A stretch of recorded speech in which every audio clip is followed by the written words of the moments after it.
Welcome to Eternal Darkness, where nightmares come to life. I'll be your host through these twisted tales tonight. Before we descend into the shadows, remember to like and subscribe to join our growing community of horror enthusiasts. Get comfortable, turn down the lights, and prepare yourself as we begin our journey into the unknown. I was 17 when this happened, and even now, 3 years later, the memory still makes my hands shake when I hold a rifle. My family lived in a remote cabin in the Colorado Rockies, about 40 miles from the nearest town of Cedar Falls. Dad had been taking me hunting since I was 12, teaching me to track, to shoot, to respect the wilderness that surrounded our home. Those trips were sacred to us, just father and son, away from the distractions of civilization, connecting with something primal and pure. It was October 15th, 2021, when we planned what would become our last hunting trip together. The aspens were turning golden, painting the mountainsides in brilliant yellows and oranges. Dad had been planning this particular expedition for months, targeting a remote area called Devil's Canyon, about 15 miles northeast of our cabin. He'd heard reports of a massive elk herd moving through the area, and the promise of bagging a trophy bull had him more excited than I'd seen him in years. "This is going to be the trip, son," he told me as we loaded our gear into his old Ford pickup. "I can feel it in my bones." Dad was 45 then, a weathered man with calloused hands and eyes that could spot movement in the forest from a quarter-mile away. He worked as a logger during the week, but hunting was his true passion. He knew these mountains better than most people knew their own neighborhoods, could navigate by landmarks and instinct, even when the trails disappeared. The drive to Devil's Canyon took us along increasingly narrow dirt roads, each turn taking us deeper into wilderness that felt untouched by human presence. The last road was barely more than 2 tire tracks through the undergrowth, branches scraping against the truck's windows as we bounced over rocks and fallen logs. As we drove, Dad told me stories about the area, how it got its name from the treacherous ravines that could swallow a man whole, how Native American tribes used to avoid it during certain seasons, claiming the spirits there were restless. I'd always dismissed these tales as local folklore, the kind of stories that grew around any isolated place. But as we descended into the canyon, with its towering pine trees blocking out most of the afternoon sun, I began to understand why people might feel uneasy here. The forest seemed different from our usual hunting grounds. Quieter. The normal sounds of wildlife, birds calling, squirrels chattering, the rustle of small animals in the underbrush, were muted, as if the very air was thick enough to absorb sound. Even our truck engine seemed to run quieter, the rumble of the diesel motor becoming a whisper. When we finally reached our planned camping spot, a small clearing beside a crystal-clear stream, the sun was already beginning its descent toward the western peaks. Long shadows stretched across the ground, and the temperature was dropping fast. Dad parked the truck at the edge of the clearing, and we both climbed out, stretching muscles stiff from the bumpy ride. "Look at this place," Dad said, breathing deeply. "Nothing but wilderness for miles in every direction." He was right. Standing there in that clearing, surrounded by towering evergreens and jagged peaks, I felt the weight of isolation settle over us like a heavy blanket. Our cell phones had lost signal hours ago, and the nearest ranger station was at least 20 miles away on foot. If something went wrong out here, we were truly on our own. But that isolation was also part of the appeal. In a world increasingly connected and crowded, these wild places offered something rare. Genuine solitude, the chance to test yourself against nature without safety nets or backup plans. Dad had taught me to see this not as a threat, but as a gift. As we began unloading our gear, I noticed something that made me pause. The clearing showed signs of previous use. A circle of blackened stones marking an old fire pit, some fallen logs arranged as makeshift benches. But what struck me as odd was how old these signs looked. The fire pit was filled with ash and debris that seemed like it hadn't been disturbed in years, maybe decades. Moss grew over parts of the stone ring, and the logs were rotting and covered in mushrooms. "When was the last time anyone camped here?" I asked Dad. He looked around, frowning slightly. "Hard to say. Could be years. That's what makes this spot so perfect. We've got it all to ourselves."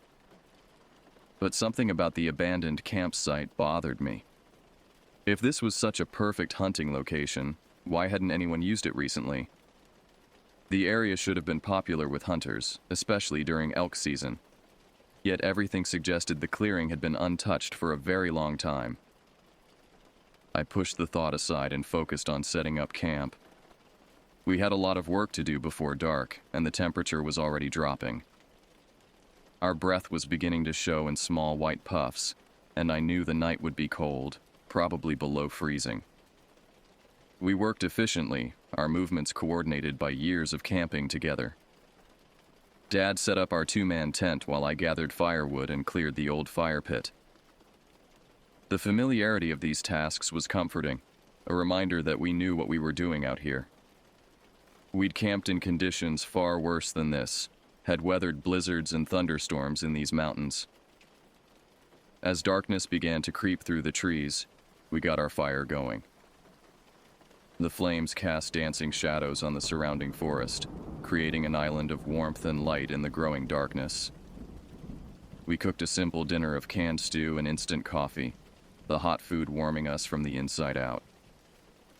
Sitting by the fire, listening to the crack and pop of burning wood, I began to feel more at ease.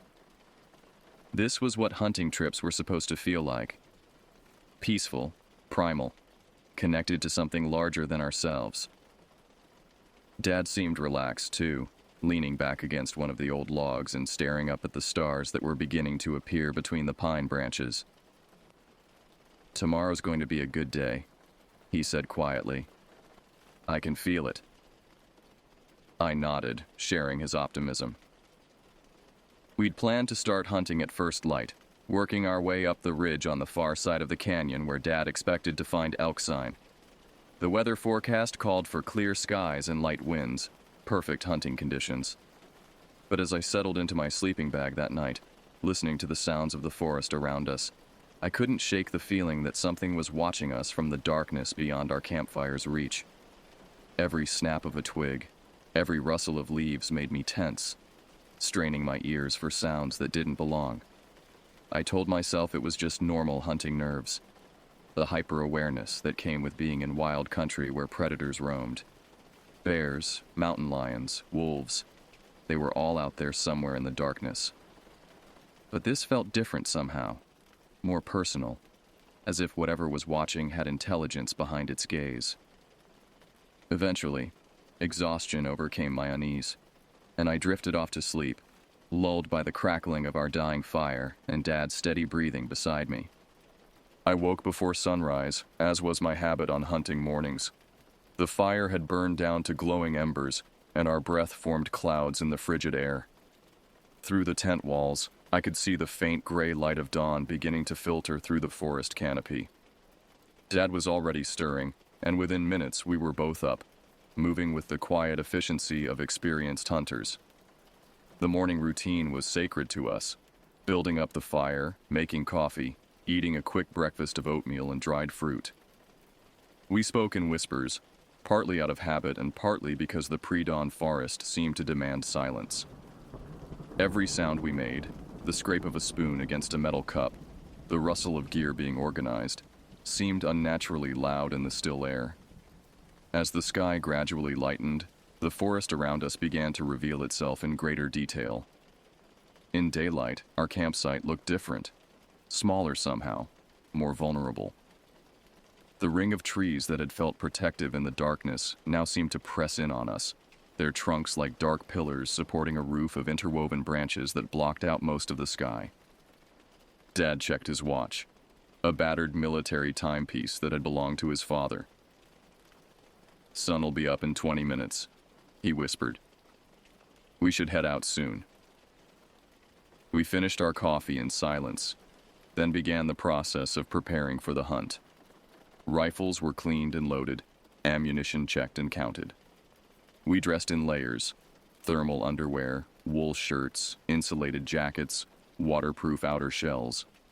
Our boots were treated leather, broken in over years of use, with aggressive treads for gripping on steep terrain.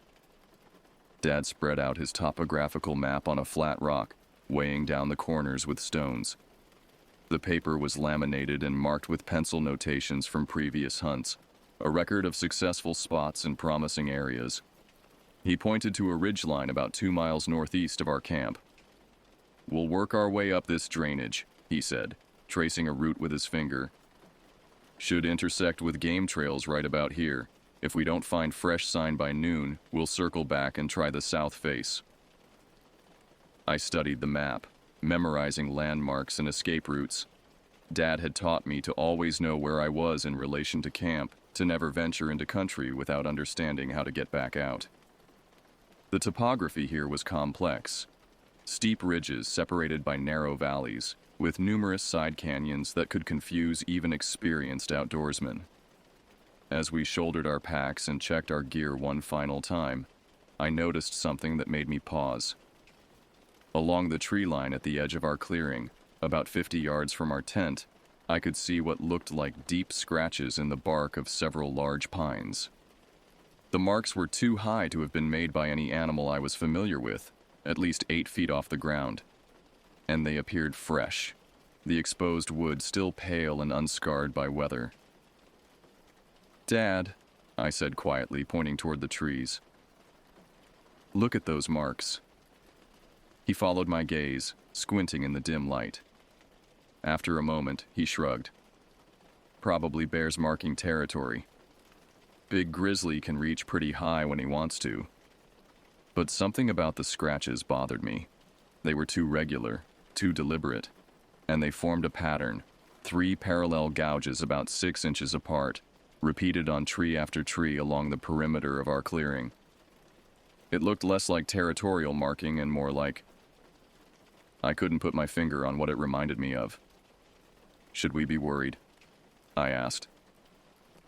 Dad considered this, then shook his head. "Bears avoid humans if they can. Making noise, keeping a clean camp, that's usually enough. Besides," he patted the .45 pistol on his hip, "we've got protection if we need it."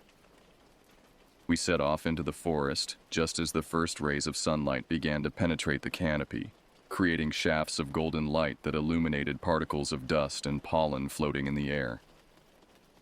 The forest floor was carpeted with pine needles and fallen leaves that muffled our footsteps, and the air was clean and sharp, carrying the scent of pine resin and damp earth. The trail we followed was barely visible, little more than a game path worn by deer and elk over countless seasons. It wound through dense stands of lodgepole pine and aspen, occasionally opening into small meadows where we could see patches of sky. Dad moved with the confidence of someone who'd spent decades in these mountains, reading the subtle signs that marked our route: broken branches, disturbed earth, the way certain trees leaned in response to prevailing winds. We'd been walking for about an hour when we encountered the first sign that something was wrong. In a muddy section of trail beside a small stream, we found tracks, boot prints in the soft earth, but unlike any I'd ever seen. They were huge, at least size 15, but shaped wrong somehow. The heel was too narrow, the toe area too wide, and there was something odd about the stride length that made my skin crawl. Dad knelt beside the tracks, studying them intently. "Hunter, maybe," he said, but his voice lacked conviction. "Big guy." "When do you think these were made?" I asked. "Hard to say. Could be yesterday, could be last week. Ground's been soft since the rain." But as we continued up the trail, we found more tracks, and they all told the same disturbing story. Someone, or something, had been moving through this area recently, and whoever it was had been following the same route we were now taking. The tracks appeared at regular intervals, always in the muddiest spots where they would show clearly, as if they'd been deliberately placed for us to find. The pattern of the stride bothered me more than anything else. It was too long for a normal human gait, suggesting either someone extraordinarily tall or something that moved in a fundamentally different way than people did. And there was something about the depth of the impressions that suggested enormous weight, far more than even a large man should carry. We reached the ridgeline around mid-morning, emerging from the dense forest onto a rocky outcropping that provided a commanding view of the valley below. The sight was breathtaking. Miles of unbroken wilderness stretching to the horizon, with snow-capped peaks rising in the distance like ancient sentinels. But the beauty of the scene was overshadowed by what we found at the edge of the overlook. Someone had been here before us, and recently. The evidence was unmistakable. A small fire pit built from loose stones, still containing cold ashes. Nearby, we found the remains of what might have been a meal. Bones scattered around the fire, picked clean and cracked open. But these weren't the remains of normal camp food. The bones were too large, too thick, and they'd been broken in ways that suggested incredible strength. "What do you think killed this?" I asked, holding up what looked like a femur from a large animal. Dad examined the bone, his expression growing increasingly troubled. Could be a bear kill, or maybe wolves. But we both knew that wasn't right. The bones showed no tooth marks, no signs of being gnawed by scavengers. Instead, they looked like they'd been deliberately broken, the marrow extracted with surgical precision, and the sheer number of bones suggested an animal much larger than anything that lived in these mountains. Elk, maybe, but bigger than any elk I'd ever seen. We spent several minutes examining the site, trying to piece together what had happened here. The fire had burned hot enough to crack some of the stones in the ring. Whoever had built it had known what they were doing, had taken time to construct it properly. But why build a fire on this exposed ridge, where it could be seen for miles? As we prepared to leave the overlook and continue our hunt, I noticed something that made my blood freeze in my veins. Carved into a nearby aspen tree about 7 feet off the ground was a symbol I'd never seen before. A complex pattern of intersecting lines that seemed to writhe and shift when I looked at it directly. The carving was fresh, the bark around it still weeping sap, and it had been cut deep into the wood with something incredibly sharp. "Dad," I called softly, "you need to see this."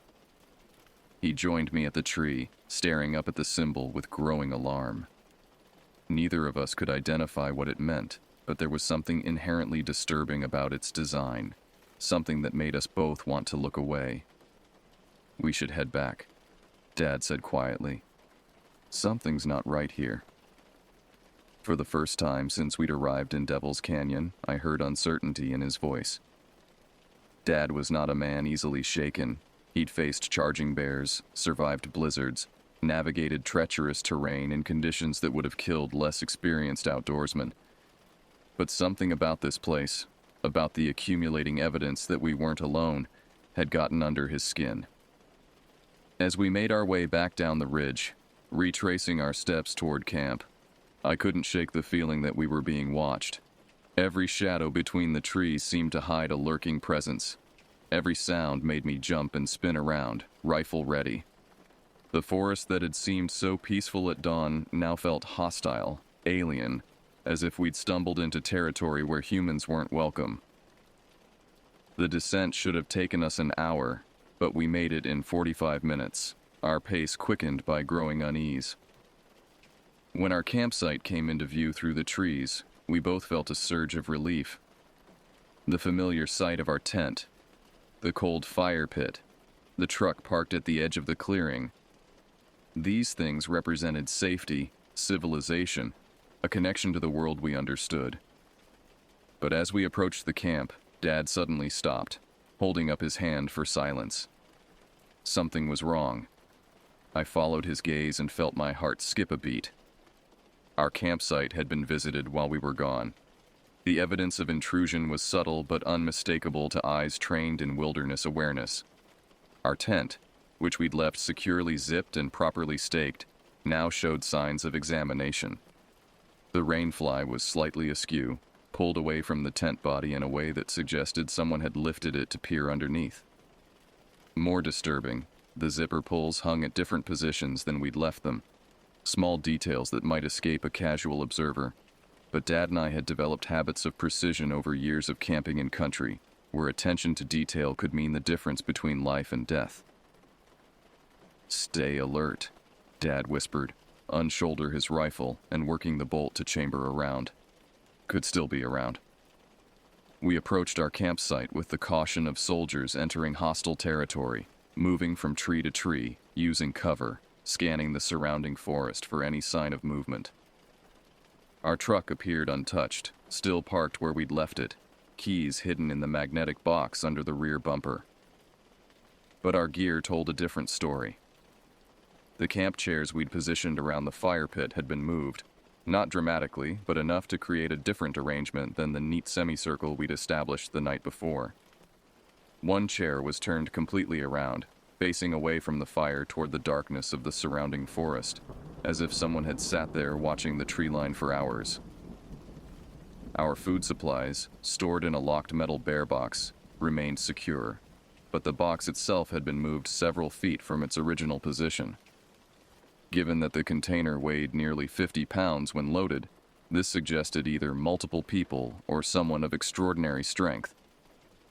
More disturbing, we found clear handprints in the dirt around the box, prints that matched the strange tracks we'd discovered on the trail. "What the hell is going on here?" I muttered, kneeling beside the bear box to examine the prints more closely. The handprints were human in basic structure but wrong in proportion. The fingers were too long, the palm too narrow, and the thumb seemed to extend at an unnatural angle. Most unsettling, the prints pressed deep into the hard-packed earth, suggesting hands that had gripped with incredible force. Dad was conducting his own examination of the campsite, moving in careful circles, reading the ground like a book. His face grew increasingly grim as he discovered more evidence of nocturnal visitors. Boot prints circled our tent multiple times, suggesting someone had walked around our shelter repeatedly while we slept. The thought made my skin crawl. We'd been unconscious and vulnerable while unknown intruders moved freely through our camp. "How many?" I asked. "Hard to say. Maybe one person, maybe more. Whoever it was knew how to move quietly. Most of these prints are in soft spots where they'd show clearly, but I'm not finding much sign in the harder ground." This observation was particularly disturbing. It suggested our visitors weren't simply curious campers or lost hikers, but individuals skilled in wilderness craft, people who understood how to move through the forest without leaving unnecessary evidence. The selective placement of clear prints almost seemed deliberate, as if they wanted us to know they'd been here. We spent the next hour systematically searching the area around our camp, expanding our search in concentric circles. What we found painted an increasingly disturbing picture.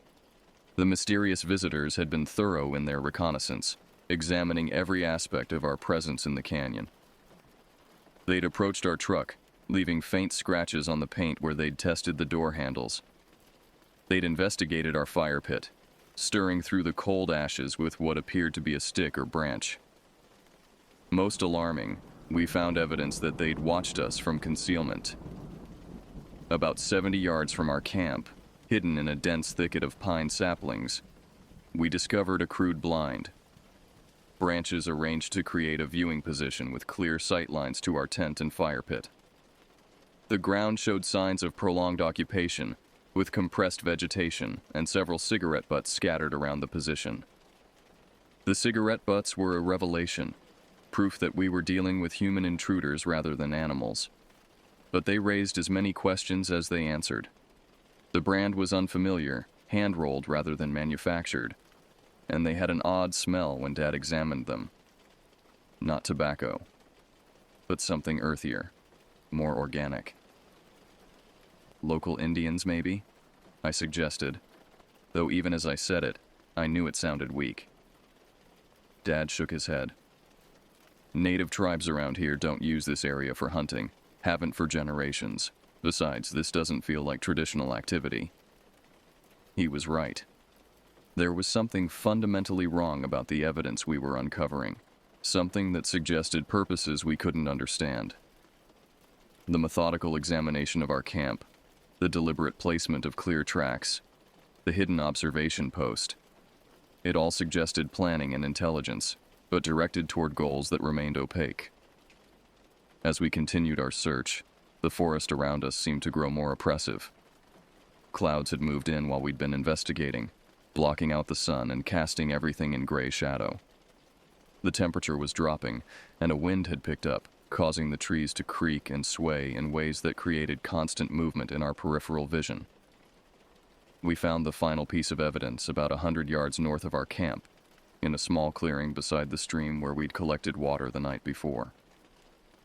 Someone had constructed what could only be described as a shrine, a careful arrangement of animal bones, stones, and organic materials that formed a complex pattern on the ground.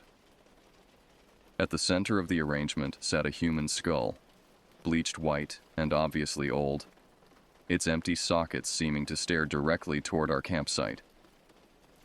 The skull was the most disturbing element, not just because of what it represented, but because of its condition. It showed no signs of trauma, no bullet holes or impact damage that might suggest an accidental death. Instead, it appeared to have been carefully cleaned and preserved, treated with something that had given the bone an almost translucent quality. "We need to leave," Dad said quietly, staring at the grotesque arrangement. "Right now." I couldn't have agreed more. Whatever was happening in Devil's Canyon, we'd stumbled into something far beyond our understanding or ability to handle.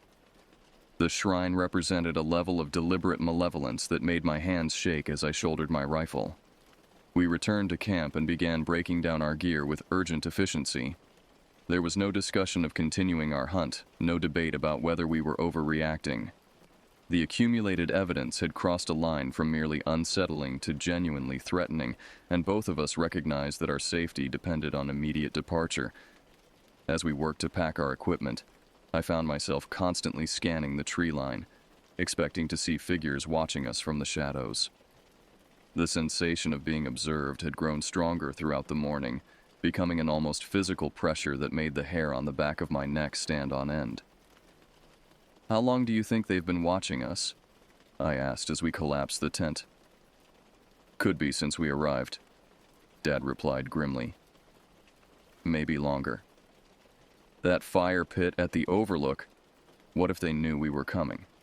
What if they've been tracking us since we left home? The thought was terrifying, suggesting a level of premeditation that transformed our situation from an unfortunate encounter with local weirdos into something far more sinister. If we'd been targeted specifically, if our movements had been monitored and predicted, then we might be walking into a trap by leaving the relative security of our campsite. But staying was clearly not an option. Whatever the risks of departure, they paled in comparison to the certainty that remaining in Devil's Canyon would expose us to dangers we couldn't even identify, let alone defend against. We loaded our gear into the truck with record speed, our movements sharp and efficient despite the adrenaline coursing through our systems. Dad performed a quick mechanical check: oil, coolant, tire pressure, fuel level, while I secured our equipment in the truck bed. Everything had to be perfect. Breaking down on the remote roads leading out of the canyon would leave us stranded and vulnerable. As Dad started the engine, I took one last look at our campsite. In daylight, it looked innocent enough. Just another clearing in an endless forest, marked only by an old fire pit and some trampled vegetation. But I knew I'd never forget the feeling of menace that had grown around this place, the sense that we'd been tolerated as temporary visitors in territory belonging to something else entirely. The truck roared to life, its diesel engine sounding unnaturally loud in the mountain stillness. As we pulled away from the clearing, I found myself hoping that our departure would end whatever interest our mysterious watchers had taken in us. But deep down, I suspected that leaving Devil's Canyon would not be as simple as driving away. The forest seemed to press in around us as we navigated the narrow dirt road, branches scraping against the truck's windows like grasping fingers. and somewhere in the rearview mirror, I could swear I saw movement among the trees. Dark shapes that might have been shadows, or might have been something else entirely. Following our departure with interest that felt anything but benign. The dirt road out of Devil's Canyon proved more treacherous than our inbound journey, partly due to our haste and partly because something fundamental had changed about the landscape itself. Features I remembered from the drive-in, distinctive rock formations, fallen trees, even the shape of certain curves, seemed different now, as if the forest had rearranged itself while we slept. Dad noticed it too, his hands gripping the steering wheel tighter as we navigated turns that should have been familiar but felt foreign. "This doesn't look right," he muttered, slowing the truck to a crawl as we approached what should have been a straightforward section of road. What we found instead was a deliberate obstruction. Someone had dragged fallen trees across the track, creating a barrier that would force any vehicle to stop. The logs were massive, ancient pines that would have required heavy equipment or multiple people to move. Yet they'd been positioned with precision, creating narrow gaps that allowed foot traffic but made vehicular passage impossible. "Roadblock," Dad said grimly, putting the truck in park. "Planned and deliberate." We sat in the idling truck for several minutes, studying the obstruction and the forest around it. The trees created perfect cover for an ambush, their thick trunks and low-hanging branches providing countless hiding spots for anyone who might be watching our approach. Yet we saw no movement, heard no sounds beyond the natural whisper of wind through pine needles. "What do you think?" I asked, my voice barely above a whisper. Dad checked his sidearm, then reached behind the seat for his rifle. "We clear the road, fast and careful. You watch the tree line while I move the logs." But as we climbed out of the truck, we discovered that clearing the road wouldn't be as simple as we'd hoped. The logs weren't just blocking our path. They'd been deliberately secured in place with heavy-gauge wire, twisted tight around anchor points driven deep into the ground. Someone had invested significant time and effort in making this barrier as permanent as possible. More disturbing, we found evidence that we weren't the first travelers to encounter this obstruction. Hidden among the trees beside the road were the rusted remains of an older vehicle, a pickup truck that looked like it had been abandoned for years.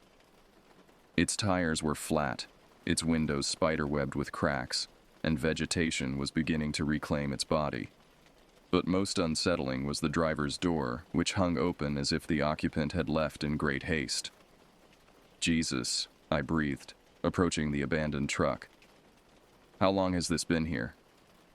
Dad joined me, his expression grim as he examined the vehicle.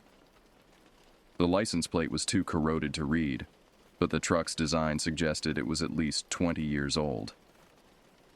Inside, we found personal effects scattered across the seats, a thermos, some maps, a hunting license from 1998 made out to someone named Vernon Kowalski.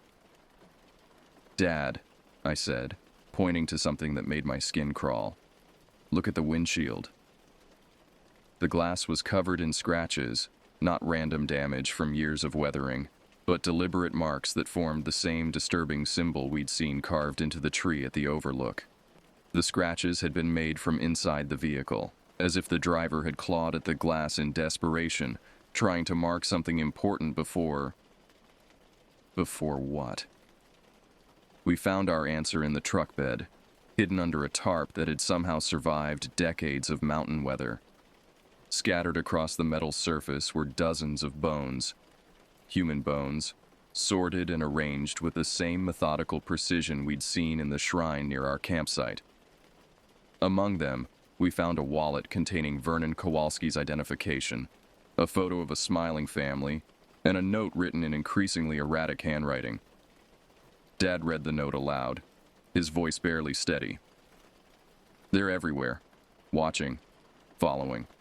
Can't leave. Road blocked. God help me, they're not human. If someone finds this, don't come looking. Run. Get out while you still can." The message was dated September 15th, 1998, over 20 years ago. Vernon Kowalski had encountered the same mysterious presence we'd discovered, but unlike us, He'd never made it out of Devil's Canyon. The implications were terrifying. How many other hunters, campers, hikers had disappeared in this remote area over the years? How many vehicles lay hidden in the forest, their occupants reduced to carefully arranged bone collections? "We're walking out," Dad said quietly, folding the note and putting it in his pocket. "Right now." I wanted to argue, to suggest we could find another route or somehow clear the roadblock, but the evidence before us made such hopes seem naive. Whatever controlled this territory had been operating for decades, perfecting methods for trapping and disposing of intruders.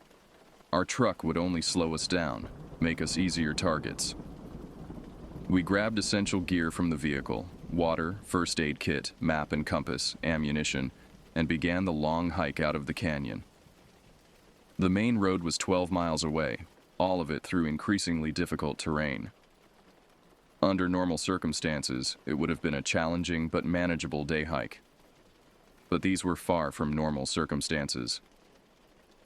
As we set off on foot, I noticed something that made my blood run cold. The forest around us was completely silent. No birds sang in the trees. No squirrels chattered warnings. No insects buzzed in the underbrush. It was as if every living creature had fled the area, leaving only an oppressive quiet that seemed to muffle even our own footsteps. We'd been walking for about an hour when we encountered the first antler. It was mounted on a broken tree branch at head height, positioned directly beside the trail where it couldn't be missed. The antler was massive, from a bull elk that must have been enormous in life, but it had been modified somehow, sharpened into points and carved with the same disturbing symbols we'd seen elsewhere. "Warning marker," Dad said grimly. "Territory boundary." But as we continued along the trail, we found more antlers. They appeared at regular intervals, each one larger and more elaborately modified than the last. Some had been bleached white, others painted with what looked like dried blood. All of them bore carved symbols that seemed to twist and writhe when viewed directly, making my eyes water and my head pound. The antlers were clearly meant to intimidate, to mark territory and warn away intruders. But they also served another purpose. They were leading us somewhere. The trail of antlers curved away from the direct route out of the canyon, guiding travelers towards some unknown destination deeper in the wilderness. "We're not following their breadcrumbs," Dad said firmly. "We stick to the game trail, head straight for the main road." But as we tried to maintain our chosen route, we discovered that the forest itself had become our enemy. Trails we'd followed on the way in had vanished, replaced by impenetrable thickets of thorny undergrowth. Streams we'd crossed easily now ran too deep and fast to ford safely. Even the topography seemed different, with ridges and valleys that didn't match Dad's carefully annotated maps. It was as if the landscape was actively working against us, forcing us toward the antler trail whether we wanted to follow it or not. Every alternate route we attempted led to dead ends, cliff faces, or terrain too dangerous to navigate. The antlers beckoned from the one path that remained open, their carved symbols seeming to pulse with malevolent invitation. "They're herding us," I realized with growing horror. "Like cattle to slaughter." Dad nodded grimly, checking his rifle for the dozenth time. "Question is, do we let them drive us where they want to go, or do we make our stand here?" The choice was impossible. Following the antler trail meant walking into whatever trap had been prepared for us, but attempting to bushwhack through the hostile terrain would exhaust our strength and leave us vulnerable to attack when we were weakest. We were being given an illusion of choice while being maneuvered toward a predetermined outcome. As afternoon shadows began to lengthen, we made our decision. We would follow the antler trail, but on our terms. Dad took point, rifle ready, while I covered our rear. We moved slowly, carefully, studying every tree, every shadow, every potential ambush site. If we were walking into a trap, we would at least go in prepared to fight. The antlers led us deeper into the canyon, through terrain that grew increasingly surreal and threatening. The trees here were different. Older, more gnarled, their branches forming unnatural patterns that hurt to look at directly. The very air seemed thicker, charged with a malevolent energy that made our skin crawl and our hearts race. And always we felt the sensation of being watched. Not the casual observation of wildlife, but the focused attention of intelligent beings studying our every move, analyzing our strengths and weaknesses, waiting for the perfect moment to strike. The antler trail was leading us somewhere specific, and with each step I became more certain that we would not like what we found at its end. The antler trail led us through increasingly alien terrain, where the familiar rules of mountain ecology seemed suspended. Trees grew in perfect circles around bare patches of earth, their branches intertwining overhead to form natural cathedrals that blocked out the sky. Flowers bloomed out of season, their colors too bright, too intense, like drops of neon paint scattered across the forest floor. Even the rocks seemed wrong, arranged in patterns that suggested intelligence but followed no geometry I could understand. As the sun began its descent toward the western peaks, casting long shadows between the trees, we reached what could only be described as an amphitheater. The forest opened into a natural bowl carved from the mountainside, its walls lined with towering pines that formed perfect sightlines to a flat area at the center. The space felt ancient, sacred, like a place where significant events had unfolded for centuries. At the center of the clearing stood a structure that made my breath catch in my throat. It was built from bones, thousands of them, arranged in complex geometric patterns that rose nearly 20 feet into the air. Human skulls formed decorative elements at key points, their empty sockets seeming to track our movement as we approached. The entire construction was held together with sinew and wire, creating a monument to death that dwarfed anything we'd encountered so far. "God Almighty," Dad whispered, his voice barely audible. "What is this place?" The bone structure wasn't random. It had been carefully planned and executed by someone with both architectural knowledge and unlimited access to human remains. The base was a perfect circle, with spokes radiating outward like the points of a compass. Vertical elements rose at calculated intervals, connected by horizontal beams that formed complex patterns when viewed from different angles. But it was the smell that truly revealed the horror of what we'd discovered.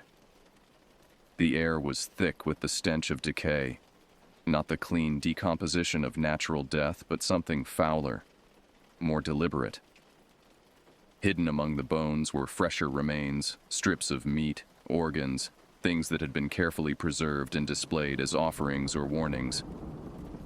We approached the structure with extreme caution, rifles ready, every instinct screaming at us to turn and run. But fascination overcame fear as we began to understand the true scope of what we were seeing. This wasn't the work of a single disturbed individual. It represented decades of systematic collection, organization, and construction. Someone, or some group, had been killing in these mountains for a very long time. "Look at this," I said, pointing to a section of the bone monument where skulls had been arranged according to size. "They're sorted, organized by age." Dad joined me, his face pale as he studied the grisly display. The smallest skulls were clearly children, arranged in neat rows like a macabre inventory. Adults were separated by gender, with male and female remains forming distinct sections of the structure. The organization was methodical, scientific, suggesting minds that approached murder with the same systematic precision others might apply to building a house.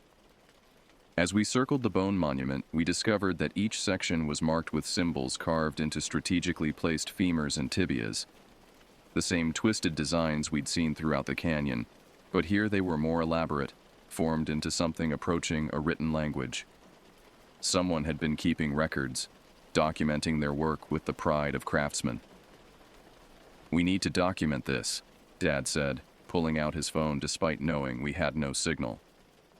"Police are going to need evidence." He began taking photographs, capturing the structure from multiple angles while I stood guard. The click of the camera shutter seemed unnaturally loud in the oppressive silence of the clearing, and I found myself wincing with each shot, certain the sound would draw unwanted attention. That's when I saw them. At first, they were just shadows moving between the trees at the edge of the clearing, dark shapes that might have been branches swaying in the wind. But as my eyes adjusted to the gathering dusk, I began to make out human figures. Tall, impossibly thin, they moved with a fluid grace that seemed unnatural, their limbs bending at angles that suggested either extreme flexibility or broken bones. "Dad," I whispered urgently. "We've got company." He looked up from his photography, following my gaze to the tree line. What he saw made him freeze, the camera hanging forgotten in his hands. They were emerging from the forest now, stepping into the fading light of the clearing with the confidence of predators in their own territory. There were 7 of them, arranged in a loose semicircle that would soon surround our position. In the dim light, it was difficult to make out details, but what I could see made my stomach churn. They wore clothing of some kind, but it hung in tatters from frames that seemed stretched beyond normal human proportions. Their skin was pale, almost translucent, and their movements suggested a familiarity with the bone monument that was deeply disturbing. The tallest figure, clearly the leader, raised one elongated arm and pointed directly at us. When it spoke, its voice carried clearly across the clearing despite the obvious distance. A sound like wind through dry leaves formed into something approaching human speech. "Visitors," it said. The words stretched and distorted until it barely resembled language. "Welcome to our cathedral." Dad raised his rifle, sighting on the leader's center mass. "Stay back," he shouted. "We're armed." The response was laughter, a sound like breaking glass that seemed to come from all directions at once. The figures began to move, closing the circle around us with deliberate patience. They weren't rushing, weren't showing any fear of our weapons. Instead, they moved with the confidence of beings who had performed this ritual many times before. "Weapons are useless here," the leader continued, its voice growing stronger as it approached. "This is sacred ground, consecrated by blood.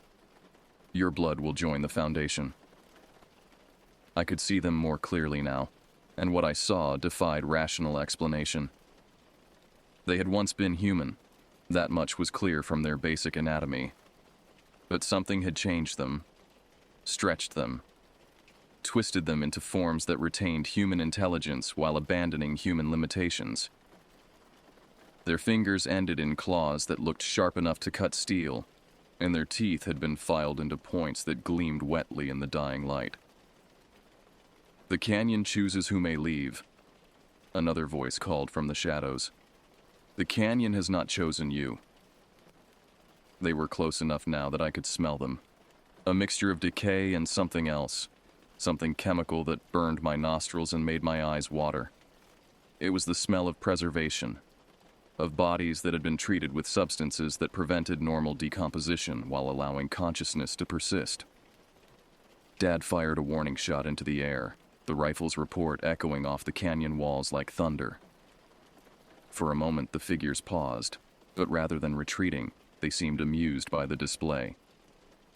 "Noise," the leader observed. "How delightfully primitive." That's when I realized the true horror of our situation. These weren't wild animals or deranged humans operating on instinct. They were intelligent, organized, and completely confident in their ability to handle any resistance we might offer. They had been doing this for decades, perfecting their methods, learning from each encounter. We weren't their first armed visitors, and we certainly wouldn't be their last. "Run," Dad said quietly, never taking his eyes off the approaching figures. "On 3. Head for the trees on the north side.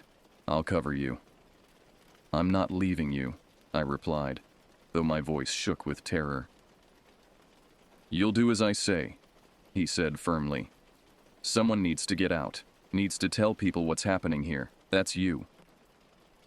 The figures were less than 50 yards away now, moving with that same fluid grace that defied normal human locomotion.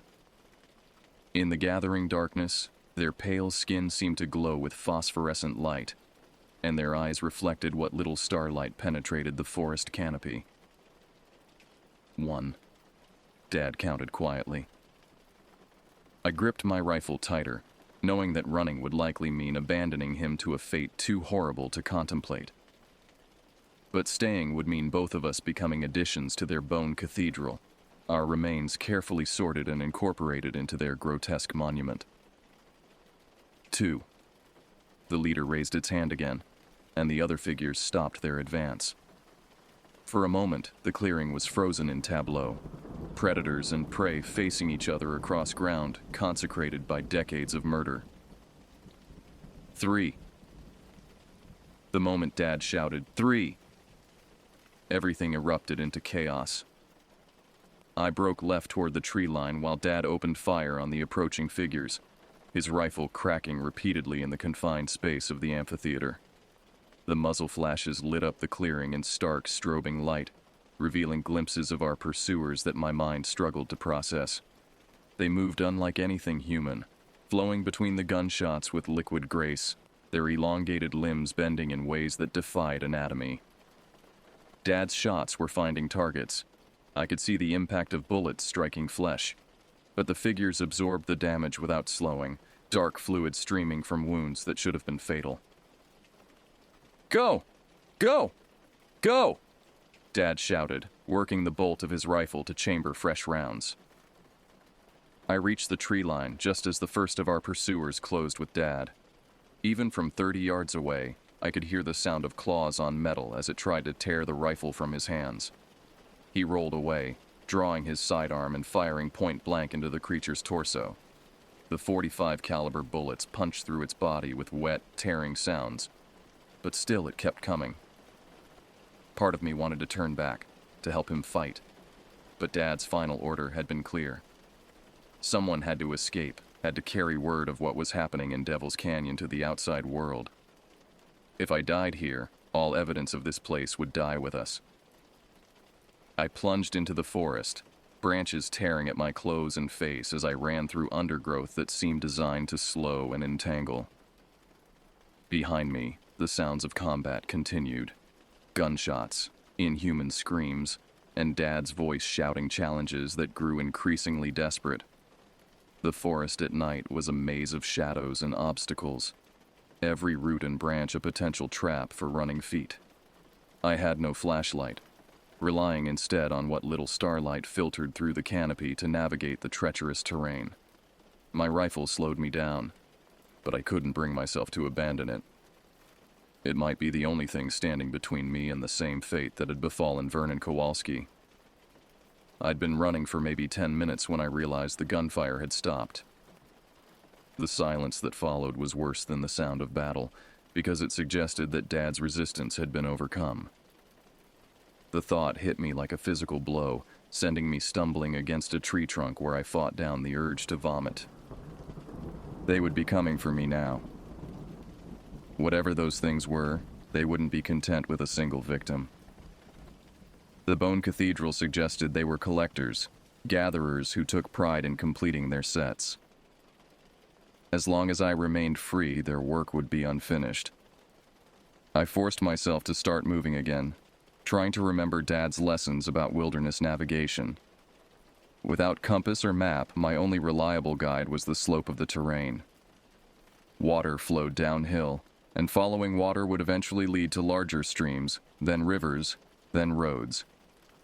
But in the darkness, even identifying slope was difficult, and I found myself repeatedly climbing when I should have been descending. The forest around me felt alive with malevolent intelligence. Every shadow could hide a pursuer, every sound might herald an attack.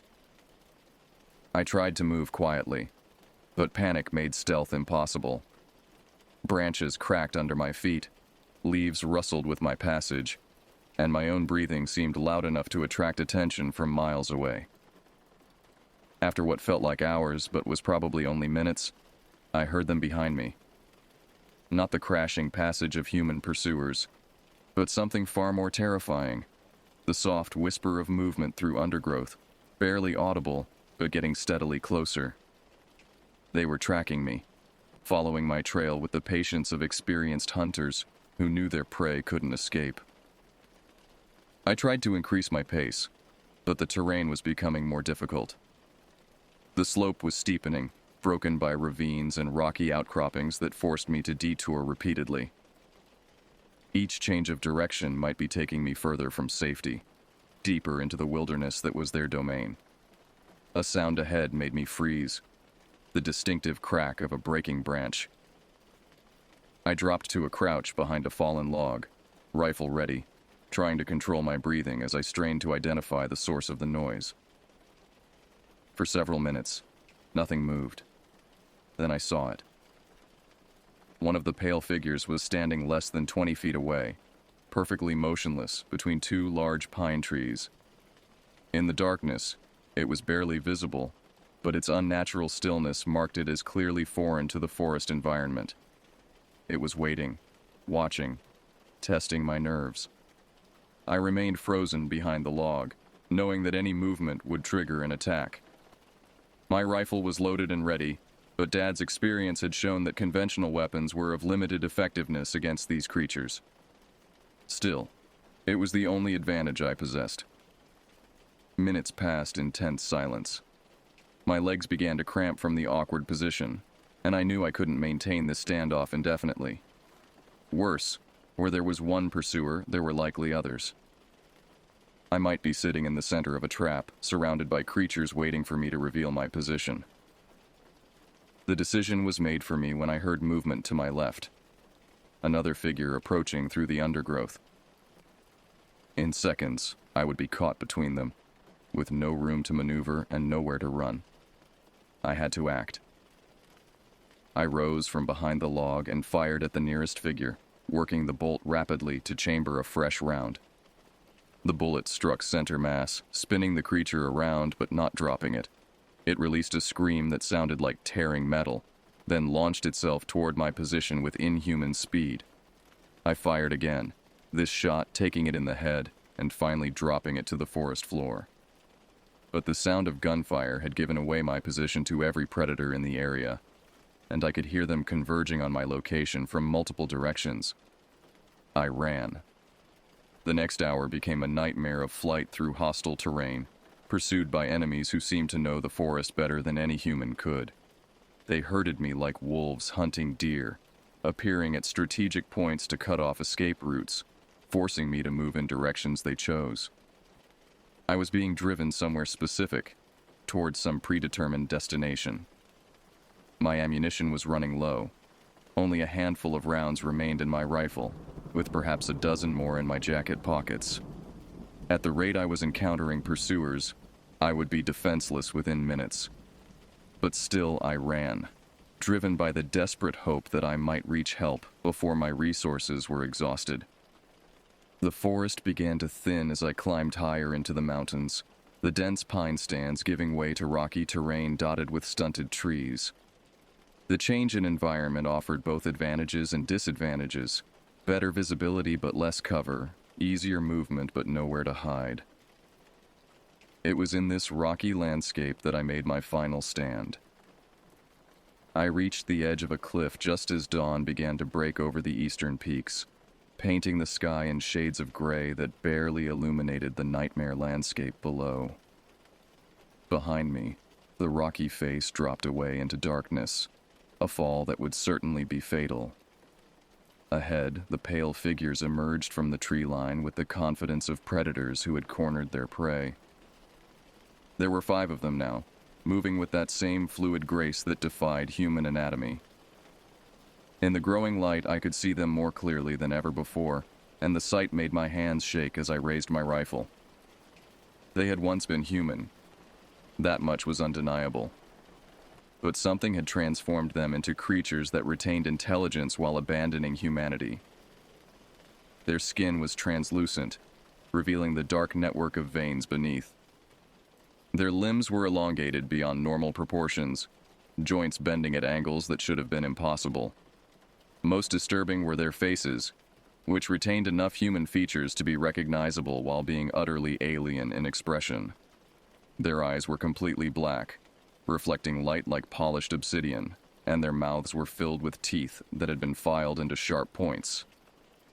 "End of the trail," the leader said, its voice carrying clearly across the rocky ground.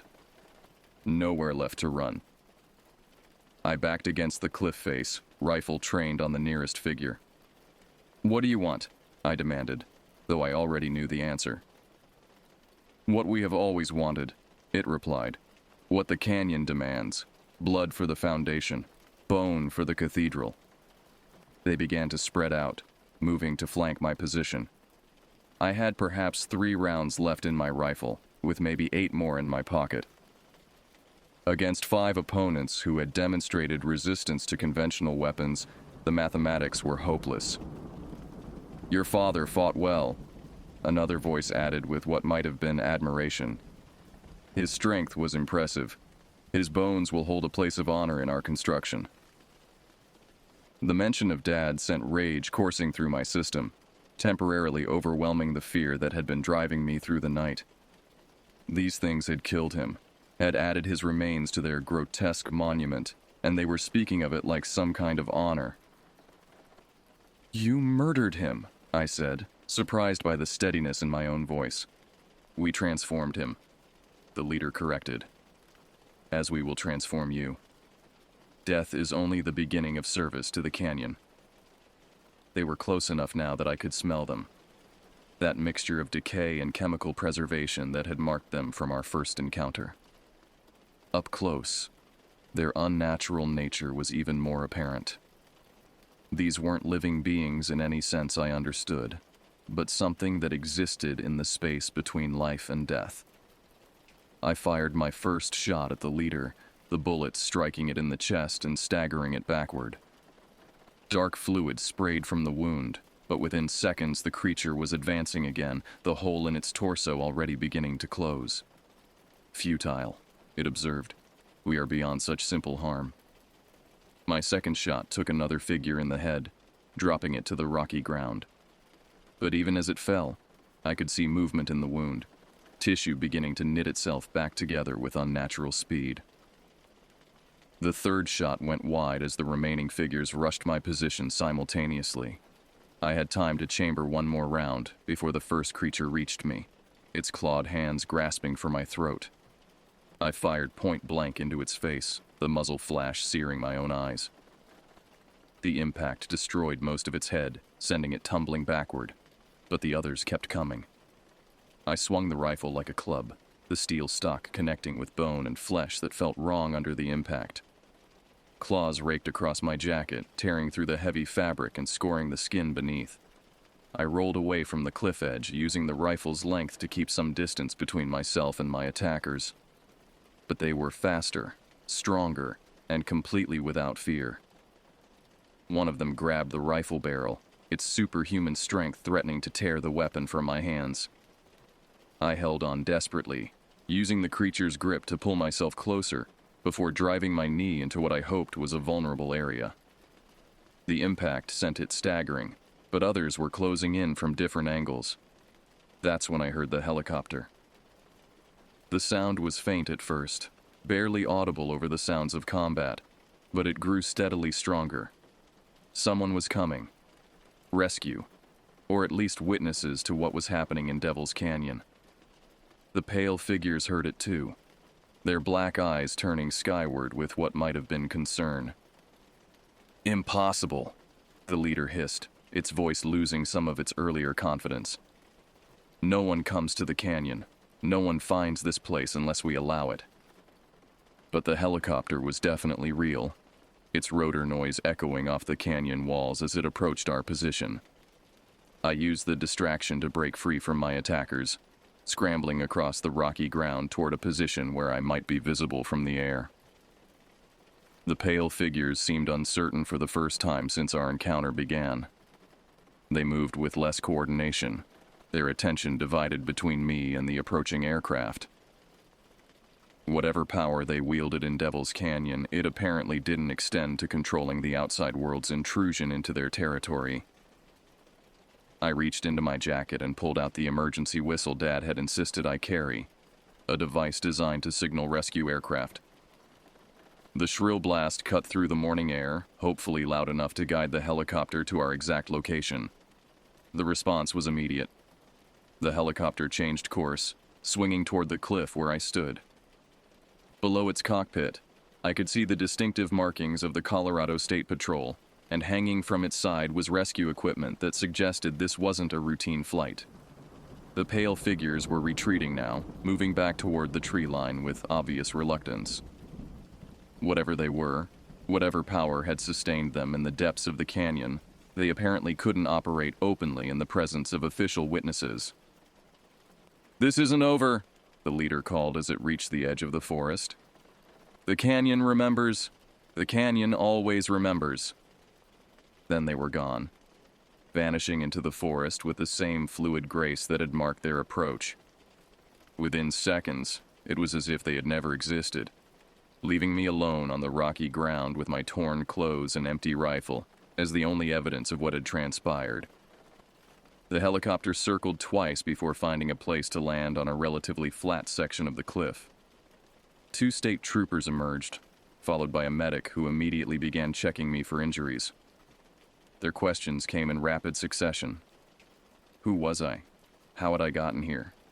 Where were the other members of my party? I tried to explain, but even as I spoke, I could hear how insane my story sounded. Pale creatures that absorbed bullet wounds, bone cathedrals built from decades of murders, my father killed defending our escape. It was the stuff of nightmares, not police reports. "Son," one of the troopers said gently, "you've been through something traumatic. Sometimes the mind creates explanations for things we can't understand." But they took me seriously enough to organize a search, calling in additional aircraft and ground teams to scour Devil's Canyon for evidence of what I'd described. What they found was enough to launch one of the largest criminal investigations in Colorado history. The search teams found our abandoned truck first, still parked beside the roadblock that had forced us to continue on foot. The barrier itself was exactly as I'd described: massive logs secured with heavy wire, positioned to trap vehicles while allowing foot traffic to pass. But it was what they discovered in the surrounding forest that transformed my account from the ravings of a traumatized teenager into the foundation of a federal investigation. Vernon Kowalski's truck, with its cargo of carefully arranged bones, provided the first concrete evidence that something terrible had been happening in Devil's Canyon for decades. The forensic team that examined the remains confirmed that they were human, representing at least 15 different individuals of various ages. More disturbing, several of the bones showed signs of deliberate modification: carving, sharpening, and treatment with preservatives that prevented normal decomposition. The search for Dad's body led them to the bone cathedral I described, though what they found was far worse than even my traumatized account had suggested. The structure was massive, constructed from the remains of dozens of victims accumulated over what the forensic anthropologists estimated to be at least 30 years.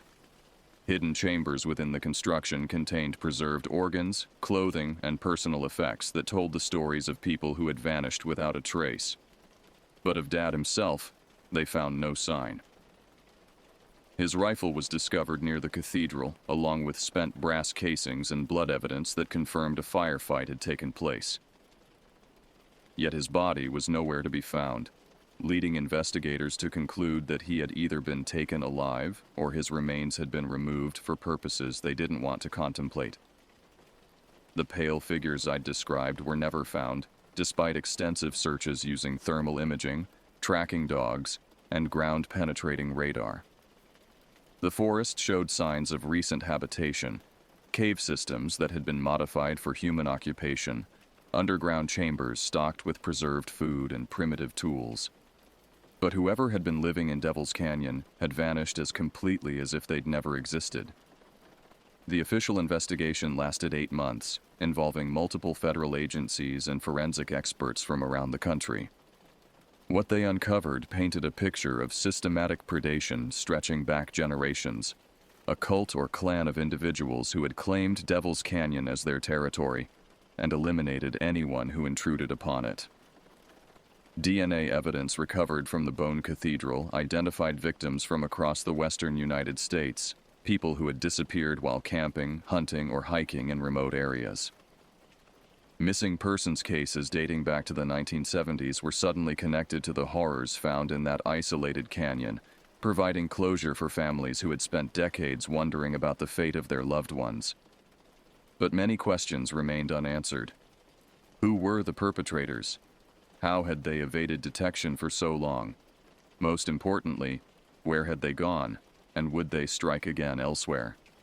I spent 3 weeks in a Denver hospital, recovering from exposure, dehydration, and the psychological trauma of what I'd witnessed.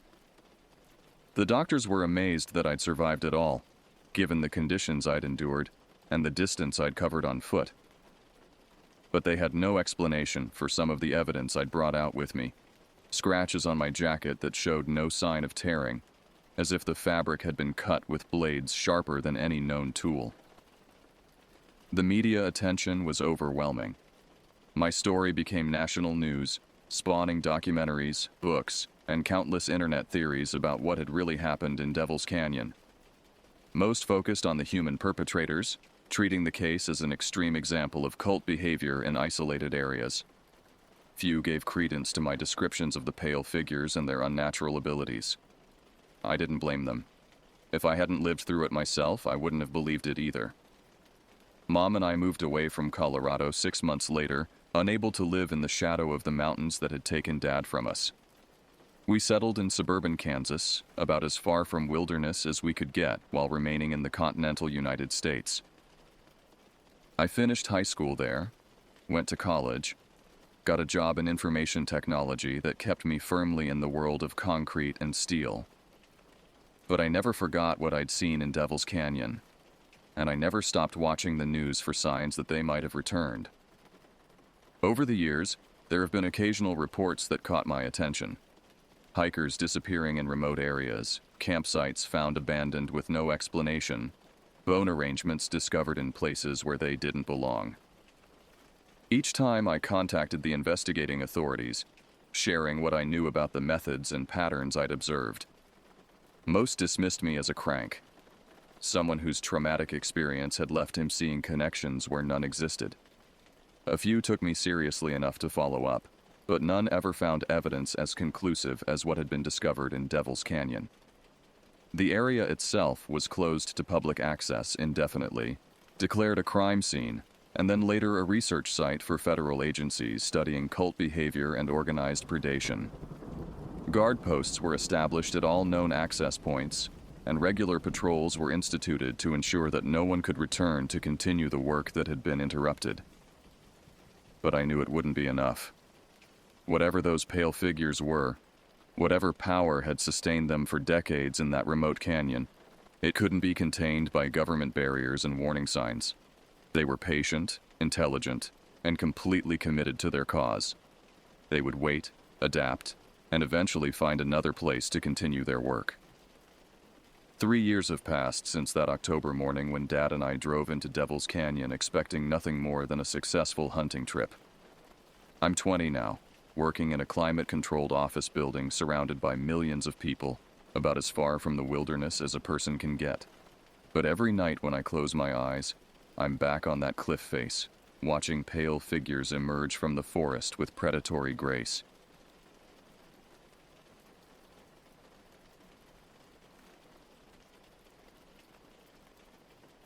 I've driven this route through Tennessee more times than I can count, but somehow, everything about it felt hostile that evening. My husband was dozing in the passenger seat, and that left me alone with the darkness outside, the rhythmic slap of wiper blades, and the never-ending twists in the road. Rain misted the windshield, and the fog gathered in dense patches that forced me to lean forward, straining my eyes to penetrate the murk ahead. The trip had started normally enough. We'd left our home in North Carolina around noon on Friday, April 17, 2024, planning to visit my family in Kentucky for the weekend. At 42, I was no stranger to long drives, especially this familiar route that connected our lives. The weather forecast had mentioned possible storms, but nothing severe enough to postpone our journey. By early evening, however, the conditions had deteriorated far beyond what meteorologists had predicted. Something about the night made my nerves feel raw and exposed. It wasn't just the weather, though that was challenging enough with winding lanes and slick pavement. It was a kind of heavy, oppressive quiet in the air. No other cars seemed willing to brave that stretch of road. Every time I glanced at the rearview mirror, I was half hoping to spot headlights, just so I'd know we weren't the only ones out there. But it was all emptiness behind me. Every few miles the fog would momentarily thin, and the headlights would reveal a glimpse of towering trees leaning in on either side, forming a tunnel of branches and dripping leaves. The occasional sign, wet and reflective, reminded me we were still on a state highway. Otherwise, I could have sworn we'd drifted off into some deserted back road with no clear end. The rhythmic static on the radio did little to settle my nerves. Each pop or hiss felt like a whisper suggesting something was lurking just beyond my field of vision. I tried not to wake my husband. He'd been exhausted from a week of overnight shifts at the hospital, and there was no sense in both of us suffering through that drive. Still, part of me wanted to give him a gentle nudge, say, "Hey, something about this place feels wrong," just so I wouldn't feel so alone with my growing unease. But I kept quiet. Instead, I stayed glued to the road, breathing in shallow bursts every time I rounded another tight curve. My hands gripped the steering wheel so tightly that my fingers began to ache. The car's digital clock read 8:47 p.m., but the darkness outside suggested a much later hour. Normally, this section of highway would take roughly 40 minutes to traverse. Tonight, it felt eternal. Each mile marker appeared at glacial intervals, as if the distance between them had stretched impossibly. I focused on my breathing, trying to calm the inexplicable anxiety that had been building since sunset. The radio finally gave up its battle with the mountains, dissolving into pure static. I switched it off, leaving only the sound of rain and the steady thrum of tires on wet asphalt. The silence felt oddly heavy, as if the atmosphere itself had thickened around us. I rolled my shoulders, trying to release the tension that had accumulated there. "Just an hour more," I whispered to myself, though I knew that estimate was optimistic given the weather conditions. "Just get through this stretch, and things will improve." Around one particularly narrow bend, the trees were almost uncomfortably close to the road. My headlights only illuminated a few feet ahead, leaving everything else swallowed by impenetrable gloom. I slowed the car to a crawl, unwilling to risk a collision with wildlife or a fallen branch. Then off to the left, I saw movement in my peripheral vision. Maybe 20 feet away, something massive peeled away from the tree line. At first, my brain refused to register what I was seeing. It was as if an entire trunk had stepped free from the rest of the forest. A jolt of unease shot through me, and I gripped the steering wheel until my knuckles whitened. My mind scrambled for a logical explanation. Maybe the fog was playing tricks with shadows. Maybe a snagged branch moved in the wind. But whatever it was appeared huge, taller than any living thing has a right to be, and it seemed to vanish back into the darkness in one smooth motion. One moment, there was this towering shape.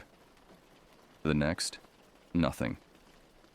I wanted to slam on the brakes and get a better look, but I was afraid the car might skid on the wet asphalt. Besides, I couldn't risk stopping in such an isolated spot with no shoulder to pull onto and no visibility behind me. For a few seconds, I seriously questioned my own eyes. A detached part of me was yelling, "It was just the fog," while another part insisted I'd just witnessed something that didn't belong in any nature guide.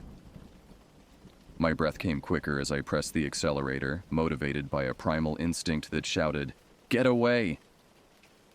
Each second dragged until the next clearing appeared, where I spotted a lonely, flickering motel sign in the distance. It seemed like a tiny beacon of safety, a reminder that civilization still existed. I exhaled shakily, thinking maybe I'd just let my imagination wander. The gloom could have twisted a perfectly ordinary tree trunk into something monstrous. right?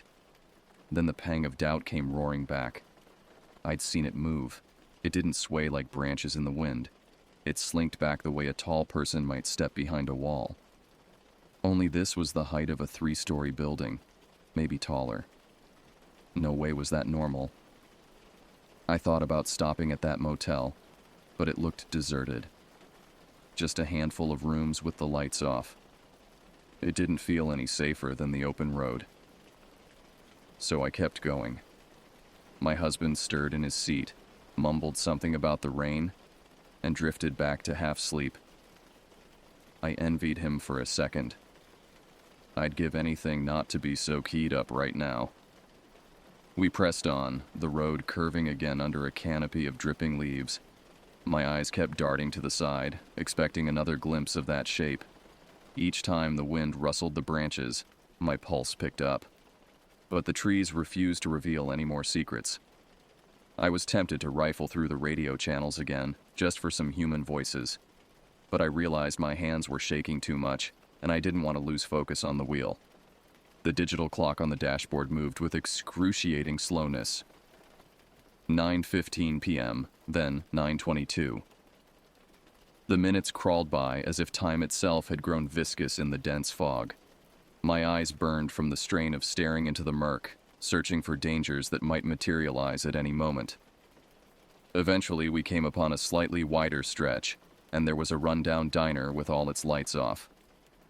It was just as desolate as the motel, but the parking lot offered a place to pull over. I did briefly, to calm my nerves. My husband blinked awake, asked if everything was all right. "Just needed a moment," I said, trying to keep my voice steady. "The visibility is terrible." He nodded groggily, rubbing his eyes. "Want me to drive for a bit?" I wanted to tell him everything. About the strange, towering figure I'd glimpsed. About the irrational fear that had lodged itself in my chest. But the words refused to come.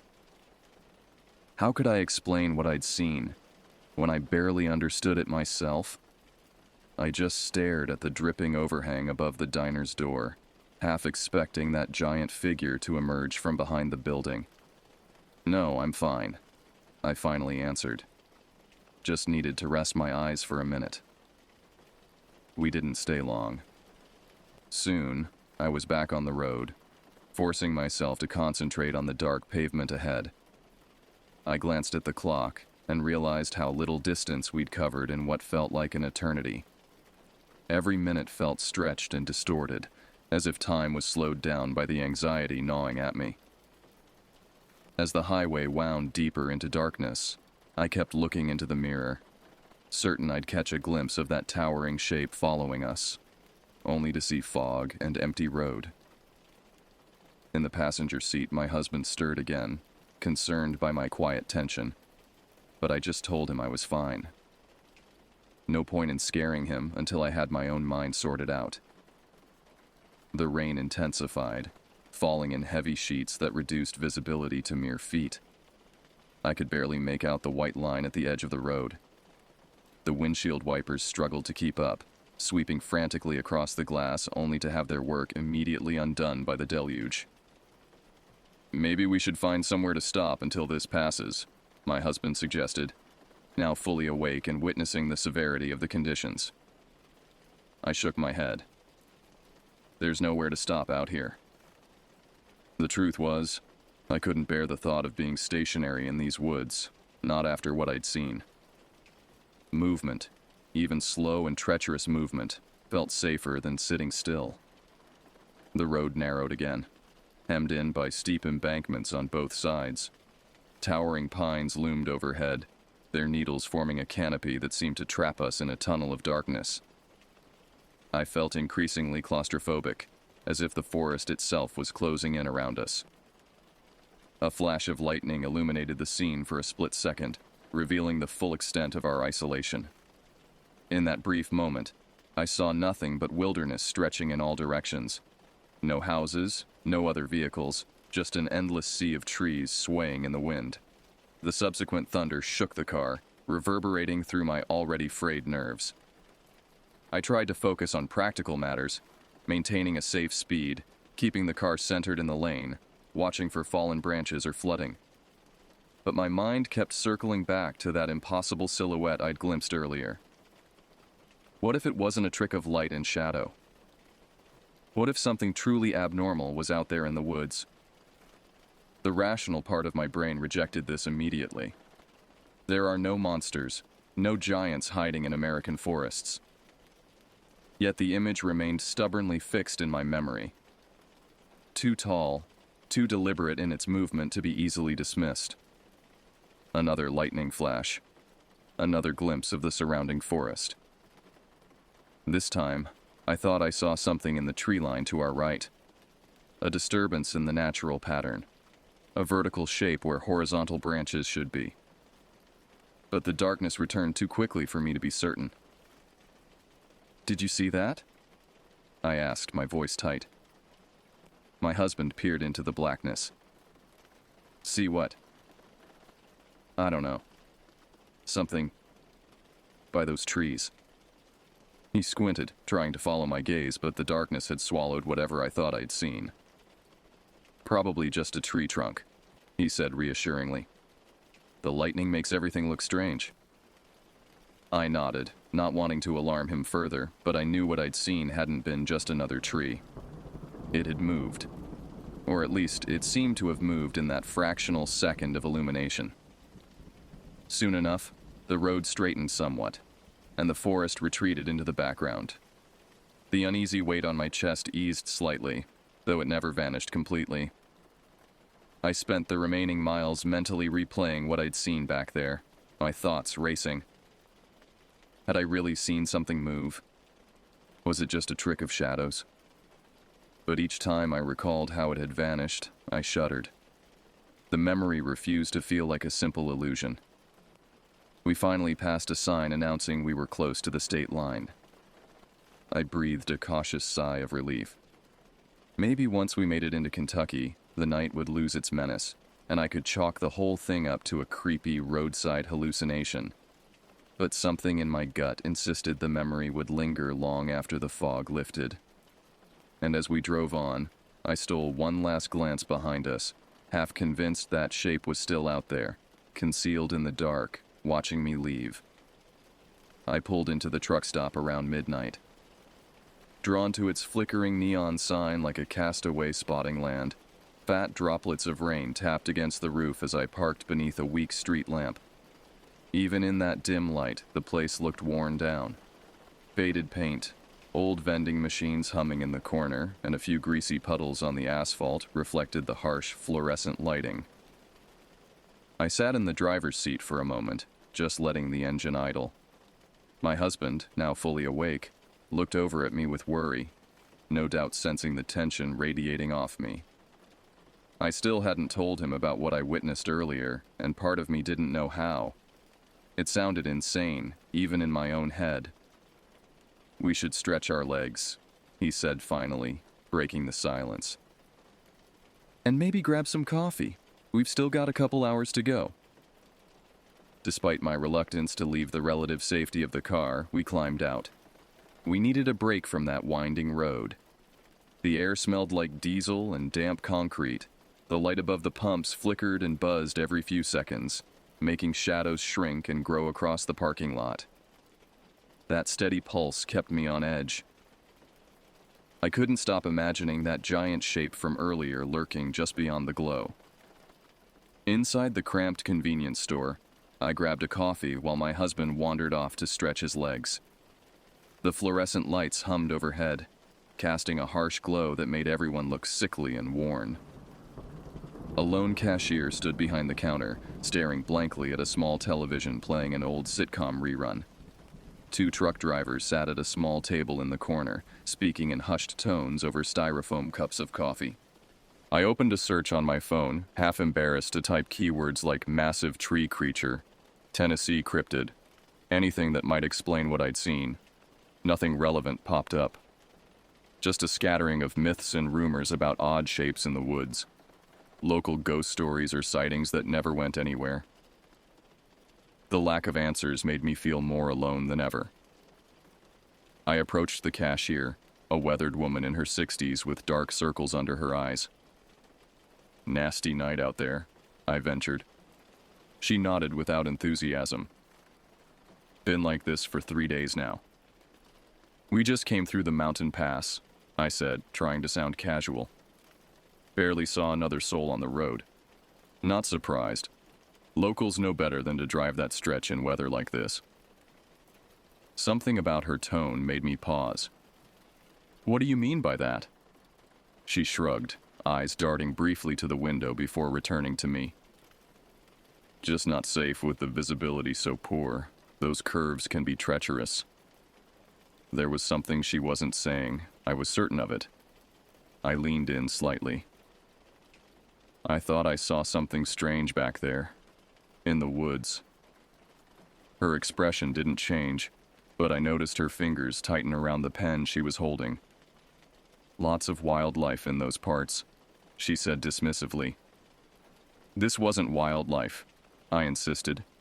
"It was tall, really tall, like I said," she cut me off. "Bad weather plays tricks on the eyes. You want anything else with that coffee?" We stepped back out into the damp night, and my husband started filling the tank. The single attendant on duty, an older man, approached with a polite nod. When I blurted something about the road being eerily empty, he just shrugged. His eyes flicked toward the dark highway like he knew more than he was letting on. "We get travelers coming through," he muttered. "Some swear they see things this time of year." Then he clammed up, almost like he regretted saying anything at all. I wanted to press him for details, but I couldn't shake the sense that he just shut down. My husband looked at me with concern, probably wondering why I was so rattled. I offered a tight smile, hoping he'd chalk it up to exhaustion. Truth was, my mind was spinning with thoughts of that impossible sight. The longer we stood there, the more I felt the darkness pressing in on all sides, as if something huge and watchful hovered right outside the circle of light. The attendant finished wiping our windshield, his movements quick and nervous. "Best get where you're going before the next storm hits," he advised, glancing at the sky. "They're saying it'll be worse than this one." "How far to the Kentucky border?" my husband asked. "About 40 miles, the man replied. "But it'll feel longer tonight." He gave me an odd look, as if he could sense my unease. "Drive safe. Don't stop for anything." The emphasis he placed on those last words sent a chill through me. Before I could question him further, he turned and hurried back to his small booth, hunching against the rain. "What was that about?" my husband asked as we climbed back into the car. I shook my head. "I don't know, but I don't like it." We got back into the car and pulled away from the truck stop, leaving that wavering neon sign in the rear view. The fog welcomed us again, thicker than before, swallowing the road so thoroughly I had to keep the speed way down. The headlights carved out a weak tunnel of visibility, and every shape beyond that felt ominous, like it might flicker to life at any second. Not 20 minutes later, the highway curved sharply through another stretch of dense forest. My husband finally spoke up, asking why I seemed so paranoid. "You've been white-knuckling the steering wheel for the past hour," he said, "and you keep looking in the mirrors like you think someone's following us." I was about to give him a half-truth, blame it on the weather, the poor visibility, the treacherous road conditions, when a tall, warped silhouette emerged by the edge of the tree line. It vanished almost immediately, but I caught a glimpse of something that didn't fit any known animal. Long, sinewy limb-like shapes, rustling the branches as if brushing them aside. My husband glanced out his window, alerted by my sudden intake of breath, but whatever it was had melted into the shadows. I was left gripping the wheel, pulse hammering in my ears, replaying the moment. It had moved again, just like before, a silent, calculated shift deeper into the woods.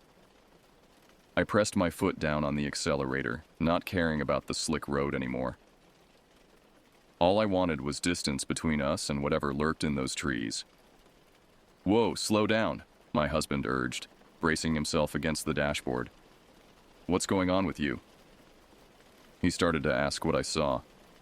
I stumbled through words like, something really big, might have been a tree. But they sounded ludicrous, even to me. He didn't seem convinced, though he caught on to my panic and urged me to slow down, worried I'd lose control of the car. Instead, I kept pushing forward, wanting to leave that region behind as fast as possible. There's something out there, I finally admitted, my voice barely audible over the engine's roar. I saw it twice now. Something wrong. What do you mean, wrong? His tone was gentle but concerned, as if he was dealing with someone on the verge of hysteria. Maybe I was. It's enormous, I said, struggling to find words that wouldn't sound completely deranged. Shaped almost like a person, but impossibly tall, moving through the trees like it's searching for something. He stared at me for a long moment. You think you saw a person in the forest? In this weather? Not a person, I insisted. Something else. Something that shouldn't exist. A flash of lightning illuminated the forest again, and for a split second I thought I saw it. A vertical shape moving parallel to the road, keeping pace with our car despite the distance and difficult terrain. But the darkness returned too quickly for me to be certain. There, I gasped, pointing frantically. Did you see it? My husband peered into the gloom, seeing nothing but trees and fog. I think you're overtired, he said gently. Your eyes are playing tricks on you. I know what I saw, I insisted, though doubt was beginning to creep in. Was I losing my mind? Hallucinating from stress and fatigue? The rational part of my brain suggested these were more likely explanations than some unknown giant stalking us through the Tennessee wilderness. But then I remembered the truck stop attendant's warning. Don't stop for anything. He knew something. They all did. The cashier, the truckers whispering in the corner. This wasn't the first time something had been seen in these woods. A couple more miles bled into the night, and finally, the Welcome to Kentucky sign shone faintly through the haze. Relief trickled in, though it never fully chased away the dread lodged in my gut. Lights became more common, small roadside houses, the occasional gas station, traces of normal life creeping back in. Still, I couldn't forget the way that shape had loomed at the tree line. My eyes flicked to the side mirror now and then, almost expecting to see an impossibly tall figure keeping pace in the distance. Even as we left Tennessee behind, I couldn't shake the feeling that we were being followed, that whatever I'd glimpsed had taken note of us, had perhaps even been drawn to our presence. We're almost there, my husband said soothingly, mistaking my continued anxiety for simple exhaustion. Another hour at most. I nodded, not trusting myself to speak. How could I explain that crossing the state line hadn't reassured me? That I still felt watched, marked in some way by whatever prowled those foggy woods? We arrived at my family's place right on the edge of dawn. Porch lamps illuminated a gravel driveway, and a sense of familiarity tried to comfort me. But as I stepped out onto the soggy ground, every rustle of leaves behind the house made me twitch. My relatives came out to greet us, calling out how they'd worried we'd get stuck in the storm. I forced a smile, pretending the only issue was the weather. Deep down, I was still replaying that moment of the second sighting on the road, feeling that it had looked right back at me, fully aware. The thought made my skin crawl. My mother embraced me, then held me at arm's length, her brow furrowing with concern. You look like you've seen a ghost, she said, trying to make it sound like a joke but not quite succeeding. Was the drive that bad? Just tired, I managed, attempting a smile that felt brittle on my face. The fog was brutal. Inside, I slumped into a chair, trying to shake off the unease. My husband hovered close, sensing I wasn't just tired. The warmth of the room, the smell of coffee, and the soft chatter of my family were comforting. Yet a knot of tension clung to me.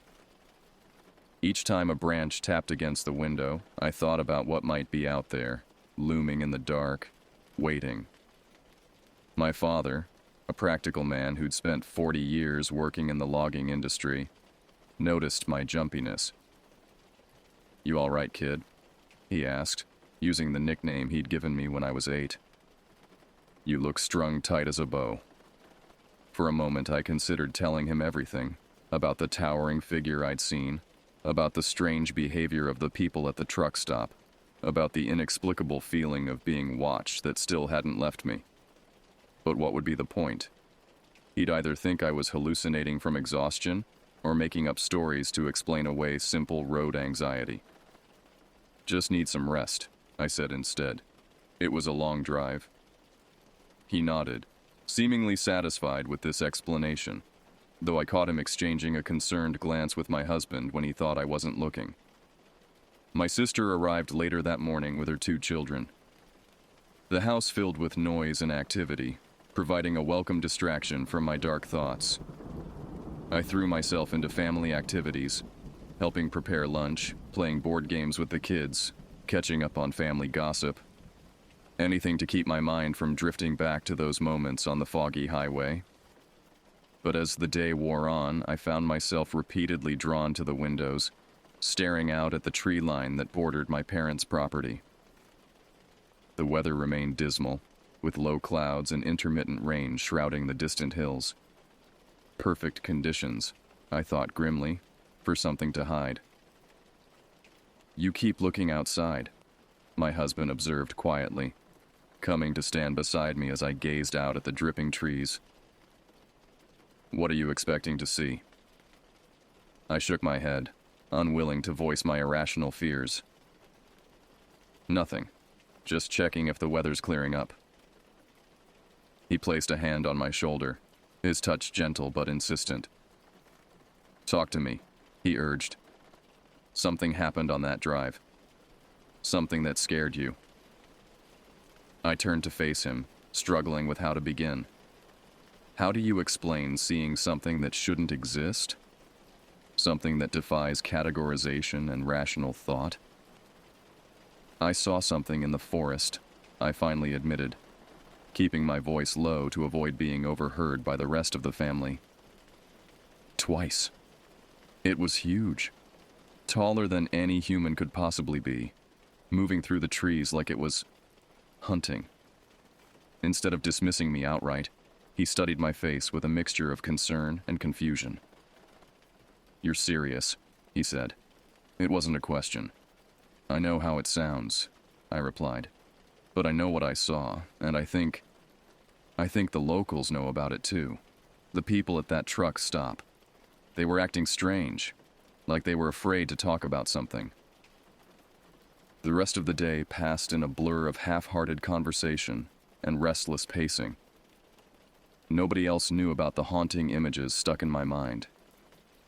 That night, when everyone turned in, I sat by the window, peeking out at the rows of trees behind my family's home. A small hope flickered that morning light might erase the fear. But something told me that what I'd encountered wasn't the kind of thing you just leave behind. It stayed with you, like a secret only you and it understood. The following morning, after a night of fitful sleep, punctuated by nightmares of being pursued through endless forests, I made an excuse to borrow my father's old desktop computer. While the family busied themselves with breakfast preparations, I sequestered myself in his cluttered home office and began searching in earnest. I started with local legends and folklore, tales of strange sightings in the Tennessee mountains. Most results led to typical cryptid stories: Bigfoot sightings, phantom panthers, the occasional ghost story tied to Civil War battlefields or native burial grounds. Nothing that matched what I'd seen. Expanding my search, I looked for reports of unusually tall figures seen in forests throughout the southeastern United States. This yielded more promising results: scattered accounts from hikers, campers, and drivers describing abnormally tall, thin shapes observed at forest edges or through breaks in the trees. Many accounts mentioned heights of 10 to 15 feet, consistent with what I'd glimpsed. One forum thread caught my attention. Titled The Watchers in the Wood, it contained dozens of testimonials from people who claimed to have seen similar entities throughout the Appalachian region. The descriptions varied somewhat, but certain details remained consistent. Extreme height, deliberate movement, and a tendency to observe rather than engage. A post from someone using the username Mountain Driver particularly resonated. Saw it 3 times now on the TNKY border routes. Always in bad weather, always at night. Keeps pace with vehicles somehow. Don't think it's hostile. More like it's studying us. Local rangers know about it but won't talk. Been happening for decades, according to my grandfather. I scrolled through more accounts, my heart racing as I recognized elements of my own experience reflected in these strangers' words. One person described how the creature seemed to step between trees like they weren't even there. Another mentioned the feeling of being analyzed, like a specimen under glass. Moving beyond amateur forums, I searched academic databases for anthropological studies of regional folklore. This led me to a paper by Dr. Amelia Winters, an ethnographer who had documented unusual folk beliefs throughout Appalachia. Buried in her work was a brief reference to what locals called the tall men, entities believed to inhabit the deepest parts of the forest, emerging only during storms or periods of heavy fog. According to Winters, these beliefs predated European settlement, with similar entities appearing in Cherokee oral traditions. The native peoples reportedly left offerings at certain trees to appease these watchers and ensure safe passage through their territories.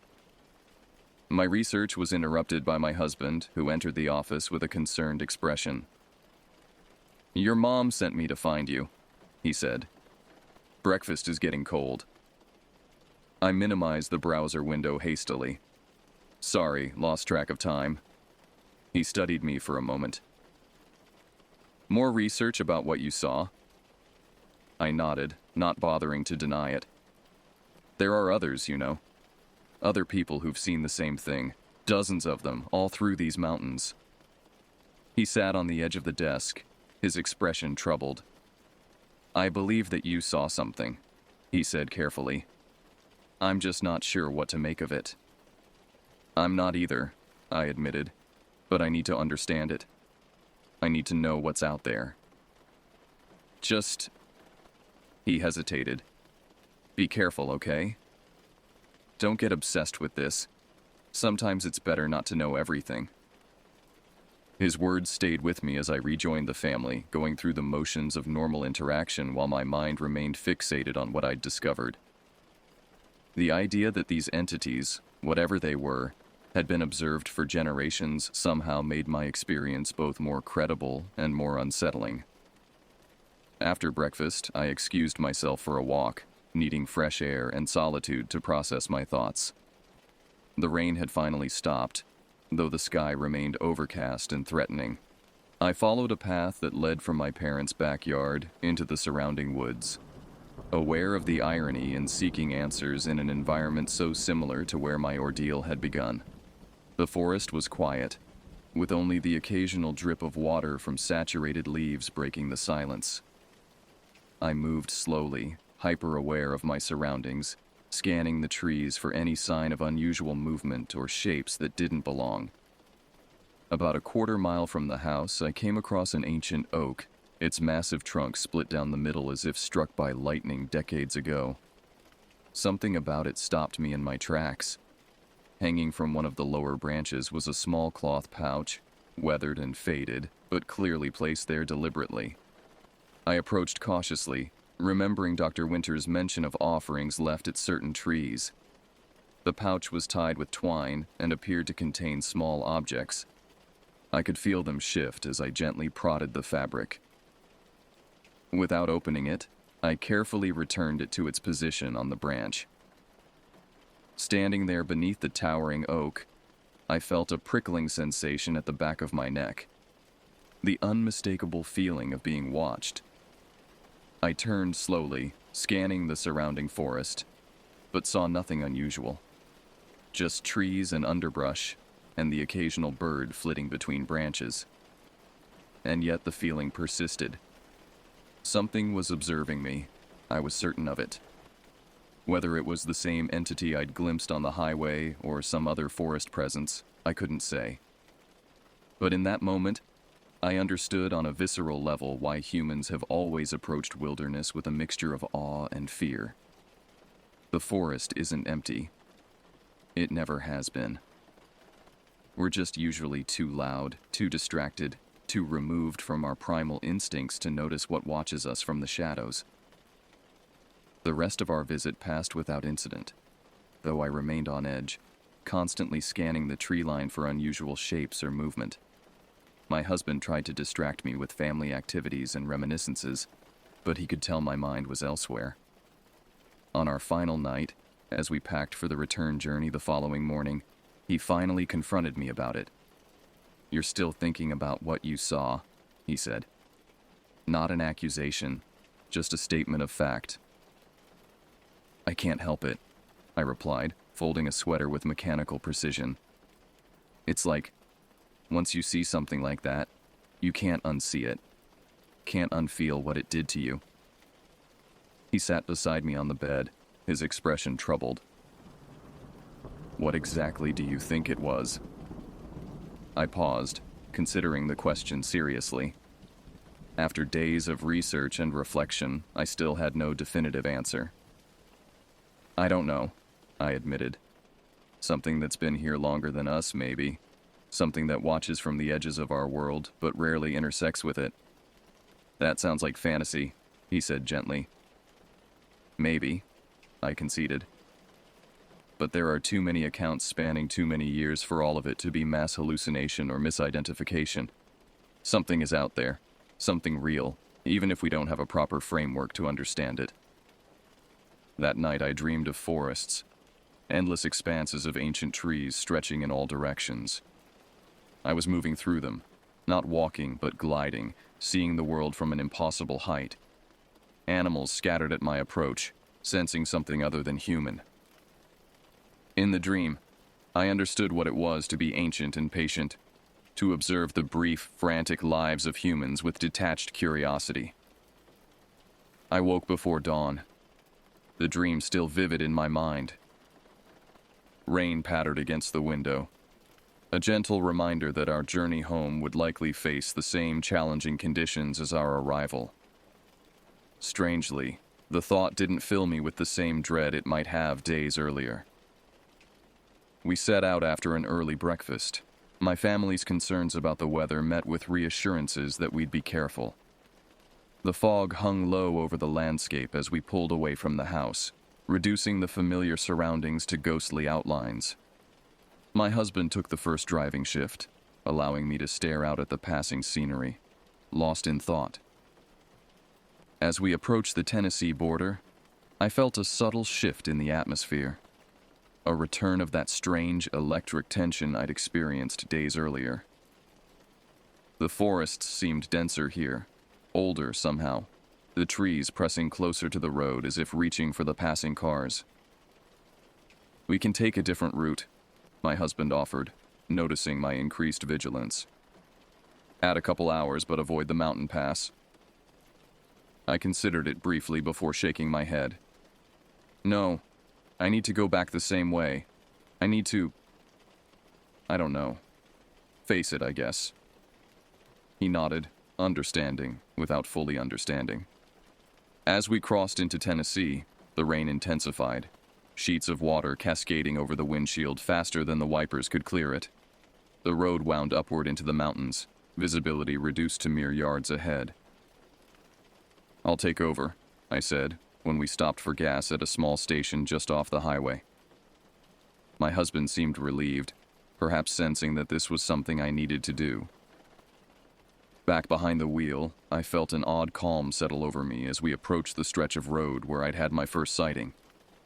The forest loomed dark and impenetrable on either side, but the panic that had gripped me before was absent.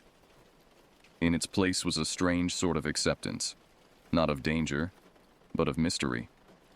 The fog parted briefly as we rounded a familiar curve, revealing the same dense stand of trees where I'd first glimpsed the towering figure. I slowed slightly, eyes scanning the tree line with deliberate care. For several long moments there was nothing but stillness and silence. Then, at the very edge of the forest, a movement caught my eye. Not frantic or threatening, but slow and purposeful. A vertical shape, impossibly tall, partially obscured by branches, but unmistakably present. It stood motionless, as if acknowledging my return, before receding back into the depths of the woods with that same fluid grace I remembered. My husband, focused on adjusting the heating, missed it entirely. I didn't alert him. This moment felt personal somehow. A silent communication between myself and whatever ancient presence inhabited these mountains. "Everything okay?" he asked, noticing my changed expression. "Yes," I said, surprised to find I meant it. "Everything's fine." As we continued our journey, the forest watching silently as we passed, I realized that some fears don't disappear, they transform. What had terrified me days earlier now filled me with a complex mixture of awe and humility. The world is vaster and stranger than we allow ourselves to believe, with mysteries that persist despite our best efforts to categorize and explain. I may never understand exactly what dwells in those foggy Tennessee woods. Perhaps it's better that way. Some things are meant to be glimpsed rather than known, brief intersections with the inexplicable that remind us how narrow our perspective truly is. The highway stretched before us, leading back to the familiar comforts of home and routine. But I knew I would carry this experience with me, this brushing against something ancient and other. And on future drives through similar landscapes, I would find myself watching the spaces between trees with new awareness, half afraid and half hoping to catch another glimpse of what watches us from the edges of our world. The understanding I'd reached wasn't about answers, but about questions, about being comfortable with not knowing, with accepting that some mysteries resist resolution. And somehow that felt like enough.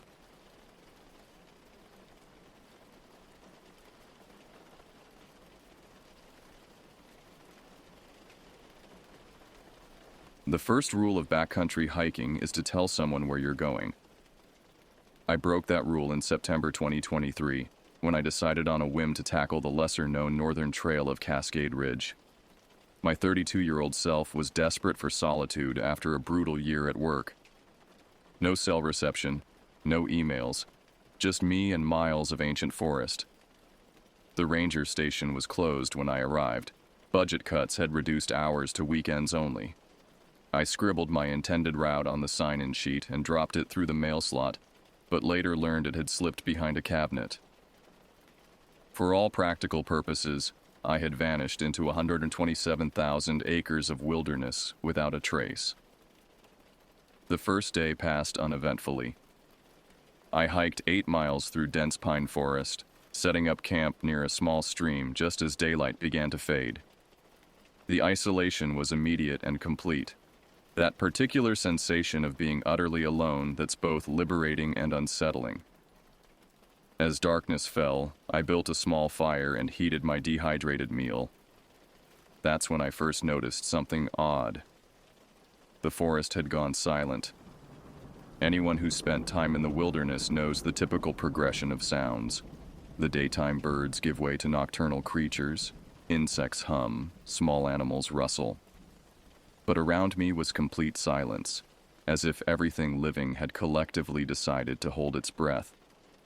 I told myself it was nothing. Maybe a predator nearby, a mountain lion or bear that would soon move on. I extinguished my fire and climbed into my tent, double-checking the zipper before settling into my sleeping bag. At 2:17 a.m., I woke to a sound I still struggle to describe. It was like someone, or something, dragging a heavy object through the underbrush, circling my campsite. My headlamp revealed nothing through the tent walls. I reached for my hunting knife, holding it against my chest as I listened. The movement continued for approximately 20 minutes before retreating deeper into the forest. Sleep was impossible after that. I lay awake until dawn, knife in hand, ears straining. Morning light revealed no tracks, no signs of disturbance around my camp. I considered turning back, but convinced myself I was overreacting. Instead, I packed up and continued deeper into the wilderness, aiming for Summit Lake, still 2 days of hiking away. The trail grew less defined as I climbed higher. By midday, I reached a rocky outcrop that offered a panoramic view of the valley below. I took photographs, ate lunch, and studied my topographical map. That's when I noticed a figure standing among the trees about half a mile downslope from my position. Even at that distance, something seemed wrong about its proportions. Too tall, too thin, standing unnaturally still. I raised my binoculars for a better look, but the figure was gone. Just trees swaying gently in the breeze. I continued hiking with a growing sense of unease. The trail grew steeper, requiring my full attention as I navigated loose rocks and exposed roots. By late afternoon, dark clouds had gathered overhead, and the temperature dropped sharply. I needed to find shelter before the impending storm hit. I located a relatively flat area beneath a rock overhang that would provide some protection and hurriedly set up camp. The first drops of rain began to fall as I secured my tent. Within minutes, it had become a downpour. Inside my tent, I changed into dry clothes and prepared a cold dinner, unwilling to venture out to set up my stove. The rain drummed against the tent fabric as daylight faded prematurely under the storm clouds. That's when I heard it again. The dragging sound from the previous night, barely audible over the rainfall. But this time it was closer, much closer. Through the rain-distorted walls of my tent, I could make out a silhouette moving slowly around my campsite. The proportions were all wrong, impossibly tall and thin, with limbs that seemed too long for its body. I held my breath, hoping whatever it was would move on. Instead, it stopped directly in front of my tent. For what felt like hours, I remained frozen in place, staring at the shadow through the thin fabric barrier.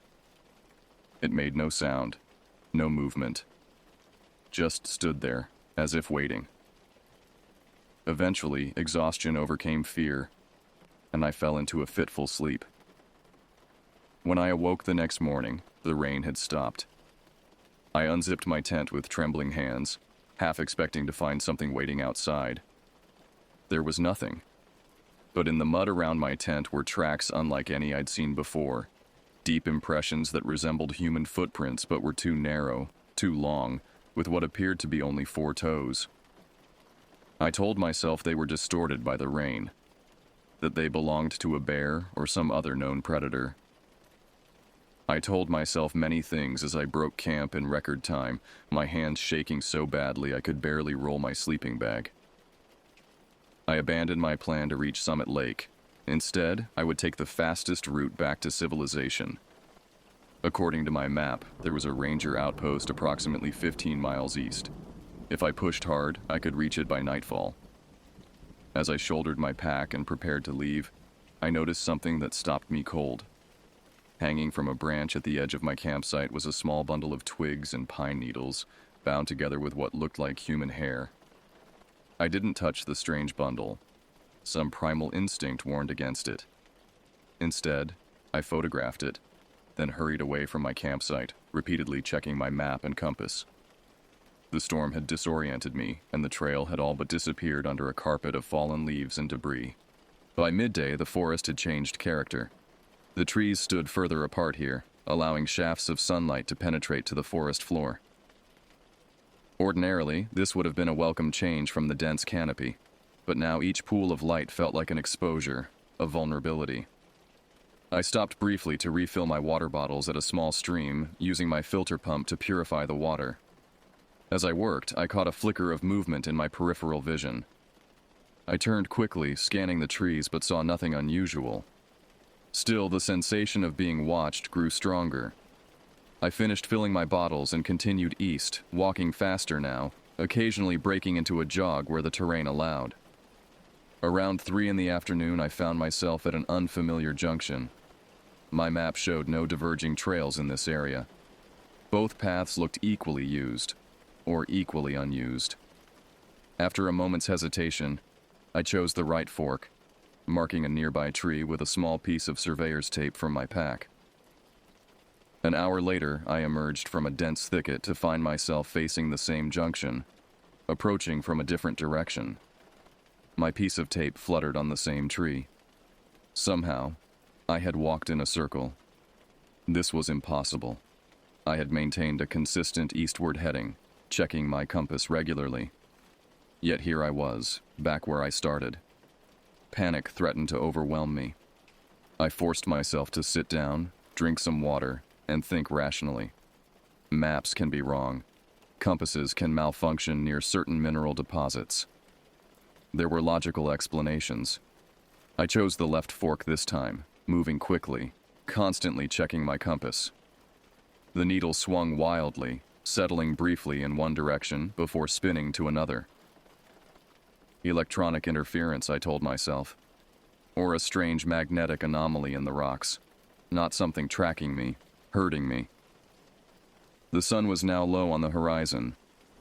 I would have to make camp soon. The prospect filled me with dread. As I searched for a suitable site, I came across something that made my heart race. A small bundle of twigs and pine needles, identical to the one I'd found that morning, hanging from a branch directly in my path. I looked around frantically. There were more, dozens of them, hanging from trees in every direction, forming a rough circle around a small clearing. I backed away slowly, then turned and ran, no longer caring about direction, concerned only with putting distance between myself and that circle of strange totems. I ran until my lungs burned and my legs threatened to buckle, finally stopping to catch my breath against a large boulder. Night was falling rapidly. I couldn't risk continuing in darkness. Despite my fear, I had to make camp. I found a small depression between the roots of a massive pine tree, offering some concealment.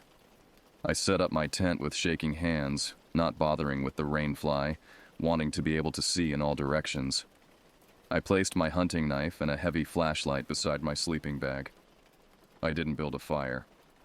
I didn't want to announce my presence any more than necessary. As full darkness descended, the forest came alive with sound, but not the natural symphony of the previous night.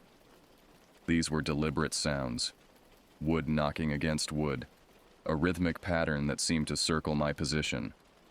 Occasionally, something that sounded almost like speech, but distorted, as if coming from a throat not meant for human language. I huddled in my tent, knife in hand, listening as the sounds gradually drew closer. My headlamp revealed nothing beyond the thin nylon walls, but I could sense movement outside, something circling, testing, probing. At some point during that endless night, I heard what sounded like scratching on the outside of my tent. Gentle at first, then more insistent. I held perfectly still, barely breathing. A shadow fell across the tent wall, elongated, misshapen. I watched, paralyzed, as what appeared to be a hand pressed against the fabric. The fingers were too long, too numerous, splaying out like spider legs. Then a voice, so close it could have been inside the tent with me. "Come out," it whispered, in a perfect imitation of my own voice. "It's safe now." I bit down on my fist to keep from screaming. The hand remained pressed against the tent for what seemed like hours before slowly withdrawing. Dawn found me still awake, knife clutched so tightly my fingers had cramped. I waited until full daylight before cautiously unzipping the tent. The area around my campsite was undisturbed. No footprints, no signs of anything having approached during the night. But hanging from a branch directly above my tent was another bundle, larger this time, containing what looked like scraps of fabric that matched my hiking shirt. I packed up and left without eating, moving as quietly as possible, constantly scanning my surroundings. The ranger outpost had to be close. I just needed to maintain my bearing and keep moving. Around midday, I emerged from the trees into a small meadow. On the far side stood a dilapidated cabin with a metal roof. The ranger outpost, abandoned but still standing. I approached cautiously, circling the structure before approaching the door. It opened with a creak of rusted hinges. Inside was a single room, dusty and cobwebbed, but gloriously, wonderfully human. A metal desk, a broken chair, topographical maps pinned to the walls, signs of civilization, of safety. I barricaded the door with the desk and collapsed onto the floor, finally allowing exhaustion to claim me. My last conscious thought was that I would rest for a few hours, then continue east toward the main road. I woke to darkness and the sound of something heavy moving across the cabin's metal roof. The scratching overhead continued, methodical and deliberate, like something testing the structure for weaknesses. I remained motionless on the floor, barely breathing, as dirt and rust particles dislodged from the ceiling with each movement. The cabin had a single window, covered with years of grime but still intact. Through it, I could see that night had fallen completely. I had slept longer than intended, and now I was trapped. I took inventory of my surroundings using the dim light of my headlamp set to its lowest setting. Besides the desk and broken chair, the cabin contained a rusted wood stove, empty shelves, and a stack of moldering logbooks. No weapons, no radio, nothing immediately useful. The movement on the roof stopped abruptly. In the sudden silence, I heard something new. A slow, deliberate breathing just outside the cabin wall, near where I sat. It was followed by a soft scrabbling sound, like claws or fingernails dragging across the wooden exterior. Then came a voice, just inches from my head, separated only by the cabin's wall. "We know you're in there," it whispered, again in a perfect imitation of my own voice. "We've been waiting for someone like you." I scrambled away from the wall, heart pounding so loudly I was certain whatever was outside could hear it. I fumbled in my pack for my hunting knife, clutching it in a white-knuckled grip. There was a long silence, then something began to tap rhythmically on the cabin's door. Tap, tap, tap. Pause. Tap, tap, tap. Like a macabre knock requesting entry. "Who's there?" I finally called out, my voice cracking. "What do you want?" The tapping stopped immediately. Another long silence followed, during which I could hear only my own ragged breathing. Then, a different voice responded. Not my own this time, but one that sounded ancient, the words formed with obvious difficulty. "We want to wear you." A hysterical laugh escaped me before I could stop it. This couldn't be happening. I was hallucinating from stress and sleep deprivation. Or perhaps I'd eaten something toxic, some mushroom or plant that had contaminated my water. But deep down, I knew this was real. The Native Americans of this region had spoken of such creatures for centuries, beings that could mimic human voices, that hunted alone in the deep forests, that sought to take not just the lives of their victims but their very identities. Skinwalkers. The term surfaced from some half-remembered documentary or article. Navajo legend spoke of medicine men who had broken tribal taboos, gaining the ability to transform into animals, or something between animal and human. What circled the cabin now might not be the exact creature of Navajo legend, but it shared enough similarities to terrify me. And whether it was truly supernatural or simply some unknown predator with unusual abilities, it was undeniably dangerous. I braced the desk more firmly against the door, then searched the cabin for anything I could use as a weapon. Under the wood stove, I found an ancient iron poker, its end rusted but still pointed. Not much, but better than nothing. Outside, something continued to circle the cabin, occasionally scratching at the walls or window. Twice more it spoke, using different voices now, once in what sounded like a child's plea for help, once in a language I didn't recognize. I tried to formulate a plan. The main road couldn't be more than 10 miles away. If I could survive until dawn, I might be able to make a run for it. But 10 miles was a long way with something hunting you. As the night wore on, I searched the cabin more thoroughly. Behind the rotting logbooks, I found a metal first aid box. Inside was a flare gun with a single flare.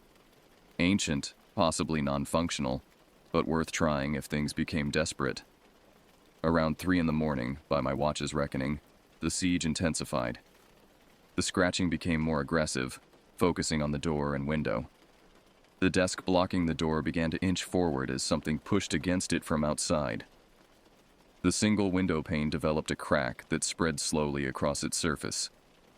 I readied my makeshift weapons, knife in one hand, poker in the other, flare gun tucked into my belt. If the door or window gave way, I would fight with everything I had. Just as the pressure on the door reached its peak, a new sound cut through the night, distant but distinct.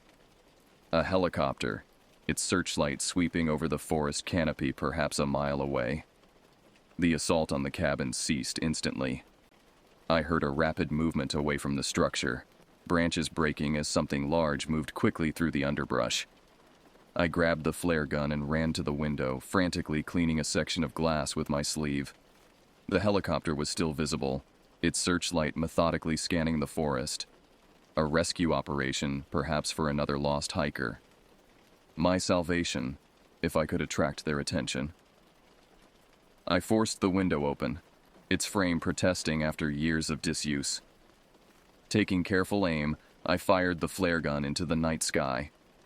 The red flare arced high, burning brilliantly against the darkness. For a moment, nothing happened. Then the helicopter altered course, its searchlight swinging toward my position. They had seen it. As dawn broke, the helicopter touched down in the meadow in front of the cabin. 2 search and rescue personnel approached cautiously, clearly surprised to find someone in the abandoned outpost. "Are you Michael Brennan?" one called out. "Your wife reported you missing 3 days ago when you didn't return from your hike." I nodded, too exhausted to speak.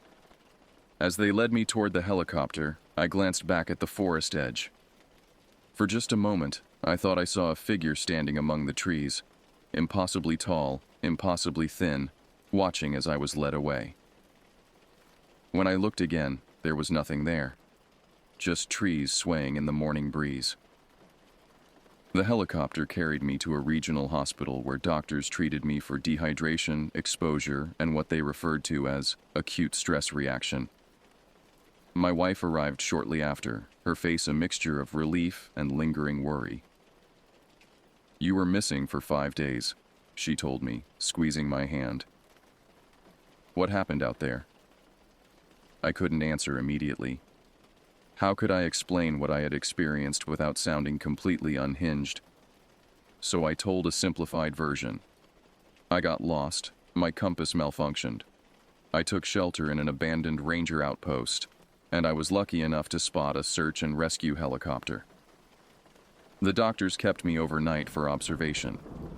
During that time, a park ranger came to take my statement, recording the details of my misadventure for their records. I found myself editing my story further, omitting the strange bundles, the circling presence, the voice that had mimicked my own. Some experiences defy conventional reporting. "You're lucky," the ranger said when I finished. "That section of the park has claimed several hikers over the years. Some we never found." His casual statement chilled me more than he could know. "What do you mean, claimed?" The ranger shrugged. "People go missing. It's a wilderness area, dangerous terrain. Sometimes we find them, sometimes we don't." He hesitated, then added more quietly, "The locals have their own theories." "What theories?" I asked, my mouth suddenly dry. He seemed to debate whether to continue, then said, "The native tribes in this region have traditional warnings about certain areas of the forest, places where they say the boundary between worlds is thin, places where things can cross over." I wanted to ask more, but the ranger received a call on his radio and had to leave. Perhaps it was for the best. I wasn't sure I wanted confirmation of what I'd experienced. I was discharged the following day with a prescription for anti-anxiety medication and a referral to a therapist specializing in trauma. Everyone assumed my haunted expression and jumpiness were typical responses to a near-death experience in the wilderness. No one suspected the true nature of what had pursued me. In the weeks that followed, I tried to resume my normal life. I returned to work, attended therapy sessions, and gradually the acute symptoms of fear began to subside. But something fundamental had changed in me, a permanent alertness, a new awareness of how thin the veneer of safety and civilization truly is. I couldn't let it go. During my lunch breaks and late at night, I researched similar experiences. The internet was full of accounts, most obviously fabricated, but some with a ring of authentic terror that resonated with my own experience. People who had encountered something in remote areas that defied conventional explanation. Something that mimicked human voices, that left strange totems, that hunted with unnatural persistence. 6 weeks after my rescue, I received an unmarked package at my office. Inside was a single sheet of paper, a photocopy of an old journal entry dated 1879, written by a surveyor working in the same mountain range. The Indian guide refuses to proceed further. He speaks of a creature that steals not just lives but identities, that can wear a man's voice like a garment, that pursues with endless patience. The other men mock his fears, but I have heard something in the night that gives me pause. My own name called out in my own voice, though I sat alone by the fire at the time. Below this was a hand-drawn image that made my blood freeze. A bundle of twigs and what appeared to be hair, tied in exactly the same configuration as the tokens I had found in the forest. There was no return address, no indication of who had sent this to me. But at the bottom of the page was a handwritten note. It remembers those it hunts, and it is patient. That night, I woke at 2:17 a.m. to a familiar sound, something dragging heavily across the ground outside our suburban home. My wife slept peacefully beside me as I crept to the window and peered through the blinds at our backyard. At the edge of our property, where our manicured lawn meets the small wooded area beyond, stood a figure. Even at that distance, I could see its proportions were wrong. Too tall, too thin, limbs that seemed to bend at unnatural angles. It raised what might have been a hand in greeting. Then, with deliberate slowness, it hung something from a tree branch, a small bundle that caught the moonlight as it swayed in the gentle breeze. I've moved 3 times since that night. Changed jobs, changed names. But sometimes, in the dark hours before dawn, I wake to the sound of something dragging across the ground outside my window. Something patient. Something that remembers. And I know with absolute certainty that it's only a matter of time before it wears me. Note: while researching this account, I discovered over a dozen similar reports from the same region spanning more than a century. Park records confirm that the area has an unusually high number of missing persons cases, with bodies rarely recovered. Local Native American tribes continue to avoid certain sections of the forest, citing traditional beliefs about entities they refer to as skin takers, or those who wear. Whatever stalked me through that wilderness, I believe it still waits there, watching for its next opportunity. This account serves as both warning and confession. If I disappear someday, at least there will be a record of what happened. Anonymous submission, posted October 15th, 2023.